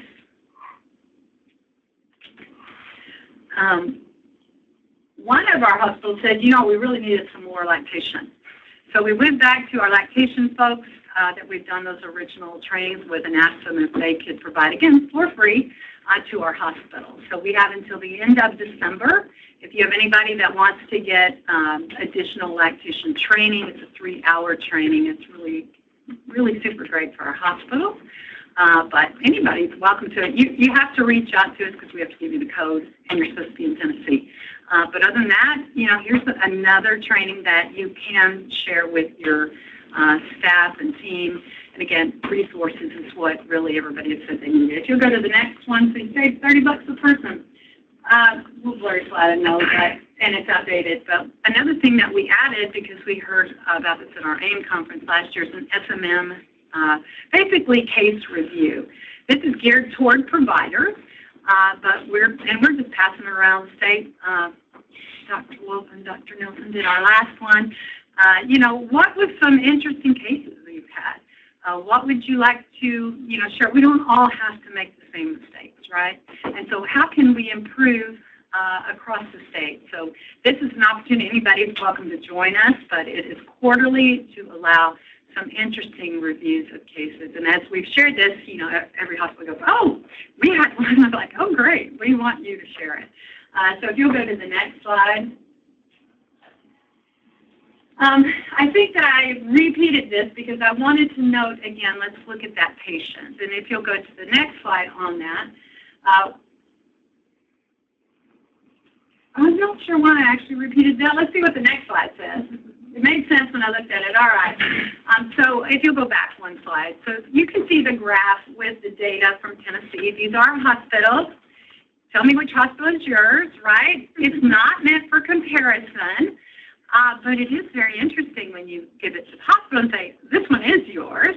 And, again, if you're the best down here, you're like, good, super, don't have to work on it. If you're the worst, you think, oh, gosh, that's a shame. Need to work on it. So really, we want everybody to look at SMM.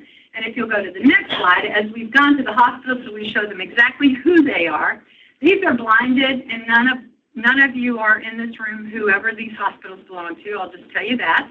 But we can also show them, this is data we had from AIM, that again, we won't have. Again, it's available right now to our hospitals. But you can see there's over time, and this is what tells the story. Over time, this blue line is what you want to look for. What does this tell you? Blue line, we did really great till 2019, and what's happened here? If we're looking at morbidity, up is bad. Thank you, Dr. B. Down is good. What happens here? We don't know. Not our hospital. Don't know. Or maybe they weren't delivering babies until 2019. I was going to tell you a funny thing that some of the hospitals have told me is we didn't have an EMR until here. And so now we can track it. And, maybe these data, junk in, junk out. So I don't know. But the interesting thing that we've shared with our hospitals, if you look at the graph below it, you can break it down now into quarters. And a lot of these hospitals know, oh, yeah, I know what happened then. That was that horrible hemorrhage, that horrible AFB. Yeah, we know that. Others don't have a clue. And so we've given them the tools to go back and look at different quarters to see what that could have been. If you go to the next one, I just gave you a couple of examples. What's going on here? Hold on now. I always say throughout those COVID years, look, COVID, they did a whole lot better. 2020. 2021 wasn't a real bad COVID year. It was a bad year. Yeah, it wasn't 2020. It was 2021. Uh-huh. Everybody first. I'm throwing them off, Yeah. I don't know. Again, it's not my data, but it is interesting that they did a whole lot better 19 and 20, right? If you'll go to the next slide, and this they can dive in. They've got their information on the bottom by quarter. They'll have to pull those medical charts. One more. What happened here? Oh, go back. Yeah, there you go. Anything? Ideas? This is the fun of quality improvement and run charts, and you can look at it, and then you can actually dive down into your data. You may have a guess, but without your data, you don't know. And so really, this is provided, we hope our hospitals the opportunity. AIM has a really super form that you can use to look at all of these. We're encouraging our hospitals to go back in these quarters that are, pretty rough.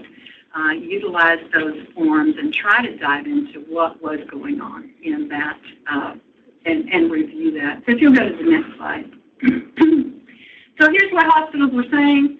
Again, this is so interesting. A lot of them maybe didn't know what SMM was. Maybe you're not doing reviews. Let's see. Thanks for sharing the data. We met today. We're looking at strategies for better tracking and reviewing SMM. Again, many of them didn't even know about SMM. And so great ways that they're thinking of implementing that, putting SMM cases into monthly M&M meetings, blah, blah, blah. Come join us and share this across our system. Here's one I thought was interesting. Your message resonated with our group. Your commitment to improving outcomes is appreciated, and we're going to continue this conversation. So again, it's kind of just highlighting this across the state. If you'll go to the next slide, I hope that's the hospital. Let's go back one that we visited, and in fact it is. If you don't see your hospital on there, that means we haven't been able to schedule. The other thing is we only had AIM data.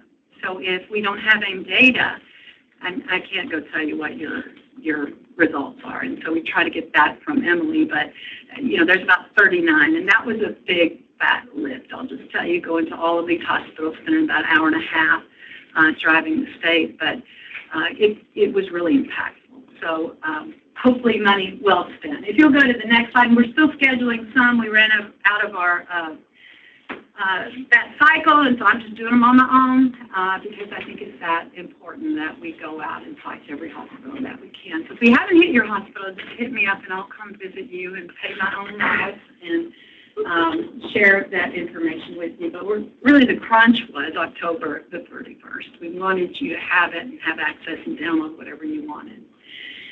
And the final slide on S&M is really as a QI project. This is another state, but their data that was published. You can improve S&M by hospital if you're actually looking at it. You dive into it, look at what your hospital's results are, where you need to focus, makes a huge difference. If you'll go to the next slide. So, Dr. Harvey asked me what some plans that we have, and we're looking at doing a hemorrhage sprint. And this is a sprint, that means 6 months. And I haven't, the reason I don't want to really share, because I haven't divided of what that might look like. And, y'all are also super great. And this is from Maine, by the way. And Massachusetts did a sprint, so we're looking at doing this as other groups have. But, here's the thing. We could just really use leaders. So if anybody wants to, and I hate to say it, but it's true, on your own free time, we'd love to have you. We always can use state leaders for any of these projects. I know Ajay. He's been one of our state leaders. Dr. Wolf is one right now. Yeah, we don't say, I'm sorry. We're lucky to, we're glad we're still around. But if you have a heart for hemorrhage, let us know. We are going to be doing a panel at the annual meeting. I'll talk about that. But this is what we're thinking. And SIMS is huge in here, Dr. Garrison, so I'm so glad you brought that up. Other topics. So we are planning that. In my heart, our plan is every hospital in the state would want to join us. And a lot of it is, do you have the structure in place? Do you have the cart? And every hospital we've gone to in the state, one of the questions said, do you have a hemorrhage cart? And everyone has said yes. So, are those structures there? Do you have what you need? And do you run SIMS? And, the SIMS make such a huge difference. If you go to the next slide. So we also were pretty busy with summer trainings this summer. Anastasia did a lot of these, but we did 5 regional community resource trainings. Learned all kinds of resources available. Again, remember, that's really what our hospitals are asking for. We did 5 doula trainings. We did opioid trainings along substance use disorder and substance use disorder, the neonatal aspects of NAS and OEN, as well as mental health. And so if you're interested in any of these, you could scan the QR code, but that was just to register, so don't do that. But they're all on our website, all the presentations, and we'd love to share more. Really well received. And I do want to note for you that all of these trainings and materials were through our CDC grant, and our doula training and some of those were through AIM grants. And so that's how we're able to do those. If you'll go to the next slide. Our MHI, however, recently provided several additional things for our groups. Remember, we want resources and training. So we were able, Chrissy said, hey, would y'all like to do another, I think we said, what about another spinning babies training, which is always so well received in our state. And Chrissy said, sure, if y'all do it in, 2 weeks. And we said, that's a joke. I think she really gave us a month. But no, we got trainers here and doubled up on them, and they were sold out. So thank you so much for that, and just super, super responsive. I think we sent you this already, but all 3 classes were sold out, give or take. They didn't pay anything, the state did, but really appreciate that. Additionally, we're having some postpartum support, international information coming in, as well as some of those blood pressure cuffs we mentioned. So if you'll go to the next slide. So again, thank you so much for those resources. One project that we've worked with is an organization called Earth, and they're an app, and I've talked about it multiple times at this group. Suggested if you'd like to download that app, and you can read all of these. I have covered, on purpose, these are negative responses across our state. On purpose, they're covered. People say, go back, I want to take a screenshot of that. Go on Earth and you can read it yourself. The point of these comments, and these are, Earth is an organization that's like a Yelp-like app, and their goal is to get responses from patients. And so, and some of them identified a provider in a certain city. And everyone about that provider was negative. And so Earth has contacted that hospital, that provider, so again, to see what can be done to improve care. And so it's a really interesting, innovation that we're looking at along with other states. And you may not have an Earth, group working in your city. Memphis is the city that we were able to support through the CDC Foundation. But they'd love to move across, and you'll see there are some comments from many of our hospitals across the state. So you might want to look into that. If you'll change the next slide. Positive, I always like to say, though, because I know there is good care. One from Baptist Memorial, one from Choices, and one from a certain doctor. And so that's the type of responses you'll see. If you want to go to the next slide, just a project update. Remember, we are the quality improvement organization, and mainly what we focus on are those projects. So if you'll go to the next slide, these are our current projects. I had asked if we could play. Can we play? We're going to give it the best shot. I think it's the this one, the second one. And again, a QR code. But we filmed, you can start it, and if it plays, super great. We filmed through our CDC grant, Anastasia. I got the volume, that's even better. There we go. Dr. Young, I had a quick question about a patient I saw earlier. I wanted to do a urine drug screen because I was concerned that she was a drug user, but I didn't have a great way to ask about that or how to go about that. Instead of going first to a urine drug test, have we already done a validated screening tool like the 5Ps Plus or the NIDA Quick Screen? These validated screening tools are evidence-based ways to screen for substance use disorder and pregnancy. Unless you like feedback, I can tell you, Anastasia and I wrote these along with a little help from AI, and then we had our experts look at it. This one is really looking at, which we found out the last week, stigma, which you can't say anymore. But looking at that, and this one is around SUD, but I wrote it worse than they actually did it. It's a drug user, how do we work with them? And they did a lovely job of really thinking through how would you best support, how to use screening instead of urine testing. And so we have, this one is the longest one, but there are 4 of them. There's one around our C-section project. There is one around respectful, Anastasia, help me, what are the other couple? C-section, all of the post-birth warning signs. There's a really good one on that. And what was the other one in the office? I don't remember. Let's see. Oh, yeah. It was 2 nurses talking badly about a patient, so stigma. Use these. They're about 1 minute to 3 minutes. We hope they would provide some conversation. We'll be pushing these out in social media areas as well. If you go to the next. We have 3 new sounds. Again, all of this is from our CDC, but these are the follow-up really for those trainings that we did this summer on SUD, OEN, and mental health. So welcome to view those as well and use any way that's appropriate. If you'll go to the next slide. Well, remember project. We closed a project. We're so thrilled. Our chronic lung disease project closed at the end of June, and the data went through the end of September. So we're just getting the data. because we're in like October, right? I do have to confess that Nieswanger, as of this morning, moved up to the goals. I'm sorry, Nieswanger, they just got me that. We said, stop the banners, we got to get that changed. But here's how our hospitals did, based on meeting 7 criteria. And so we're really proud of these hospitals. But even more important is there were 0 deaths from chronic lung disease in this time frame with those hospitals.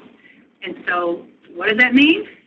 Usually it's about 2.9% die. And so, a great improvement already. These are long projects. These are hard projects. But we're really thrilled with the improvements that we've seen. And, those moms and dads are really thrilled, too, that their babies lived. If you'll go to the next slide. Oh, here's our impact statement we've just done, and I probably need to update a little bit. 672 infants.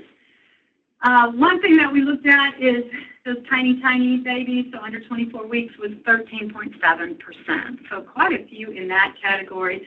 But 60% of our hospitals did improve their chronic lung disease, and 100% of our hospitals improved grade 3 and mortality. So you're welcome to jump on our website and see that if you'd like. If you'll move to the next slide.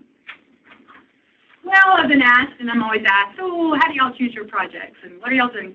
We do have a way that we choose projects. We've used this for about the last 15 years. Some of you are familiar with it, but usually it's kind of a grassroots, what needs to be looked at. We talk about it at the annual meeting. We have a voting. Our group looks at, we ask for state data. We'd ask Emily, help us look at what all data do we have. And then we have a projects committee, and so then it's taken back to the leadership. They see there's already a great toolkit over here. Somebody else has got this. Here's what the literature says. And then then our projects committee votes on that. If you're on our projects committee, raise your hand. Quite a few of you. There should be more. Are you on it? You're not. A lot of our PAC has representative on that. It's usually our physicians, MPOs. Are on that. And so that meeting's coming up at the end of October. Again, Halloween, what a fun day. And if you'll go to the next, here are some of those that have come forward, again, based on voting, based on our leadership, based on our state data that we could get the most accurate. So our NICU, we're going to close up with and we've already started developing our HAI project. So that will be all 4 of that bundle that we've talked about. We are currently doing our neck project. As I mentioned, we just finished chronic lung disease, and then we have IVH and sustainment. So we had, every year, and many of you are in these projects, and so thank you for all your hard work. We were contemplating a new section, again, for that level 2 nursery, and it would be our well nurseries too, and, 3 and 4s could participate if they wanted to. But thanks to Anastasia and maybe AI, we came up with a title called Born to Thrive. And so we're trying to look, I think Dr. Gatton said, have about 5 that should repeat. And so that's why I asked our previous speaker. And you can see some of those are the ones that we're thinking we've potentially done before.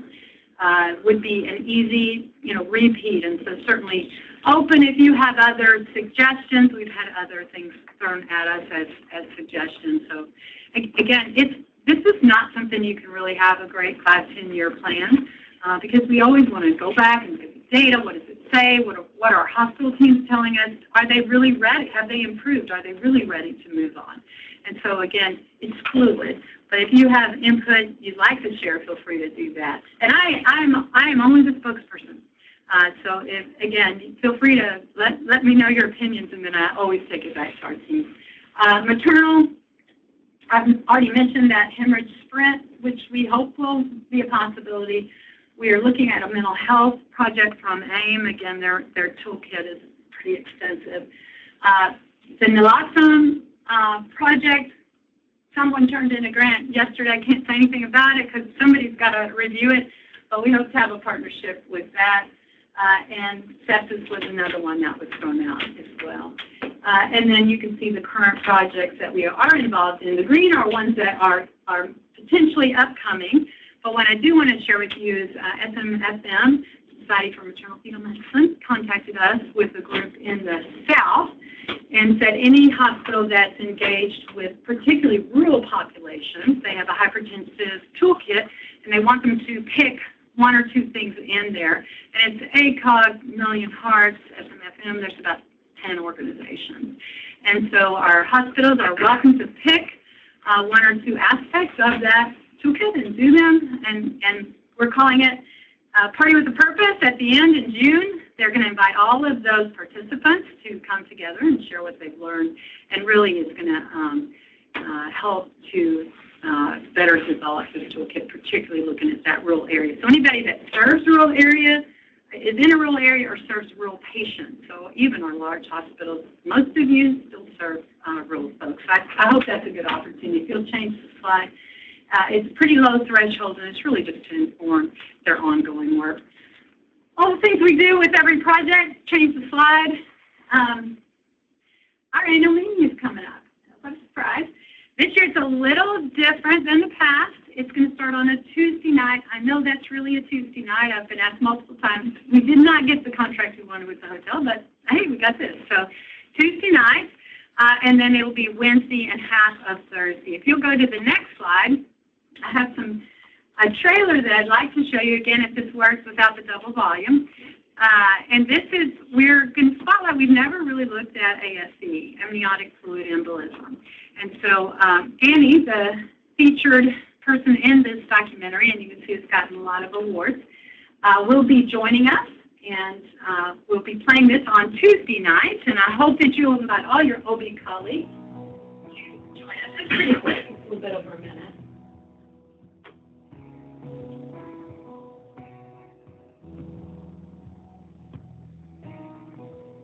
For most of her life, her said she's having 5 or 6 children, so I'm not sure she told you that, Tony.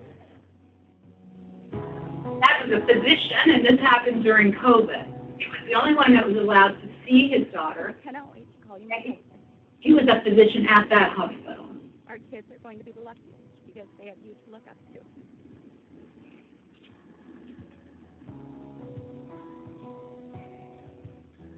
I said, okay, we're calling the code right now.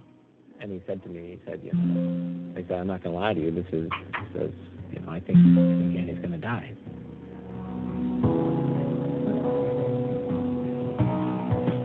We had the blood products. We had 50 people in the room, everybody with one goal.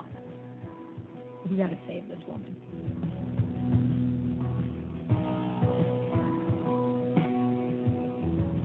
I now have this son in the world that I had never met.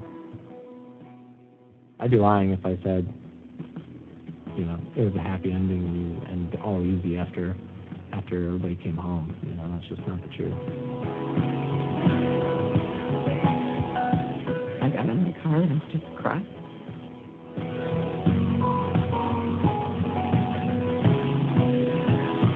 You know, there's no way out of the darkness. This just is what life looks like. And she really shares a lot of that emotional journey as well from being a survivor. And again, when we were in Georgia, our moms with cardiac conditions, I mean, had the horrible experience, but then it's the emotional trauma they go through afterwards. So I hope you'll all join us Tuesday evening as we watch that film. The lead from AFC National will also join us the next day for a kind of what do you do in a AFP? What should you do? What should you have available? What kind of sims can you run? Who do you need to call? And so really excited to bring this to Tennessee every year. I'm always thrilled if you'll go to the next slide. I always think, gosh, this is a better meeting than we've ever had. And I'm always just so grateful that people will come and share their experience and their expertise with us. But we do have some new tracks this year. We have an SUD and OEN. I know I got to hurry. And for providers and nurses. And so we're really excited about that track. It'll be 2 separate days. We also have mental health. We're going to have a SIMS truck, we hope. We've asked. And the SIMS will be hemorrhage, just in case you wanted to know. And lots of other stuff. So if you want to move on to the next, because I think I'm done. Yeah, I'm done. So thanks. Oh, by the way, we were named in the top 100 podcasts in Tennessee. Just saying, don't know how many podcasts there are, but we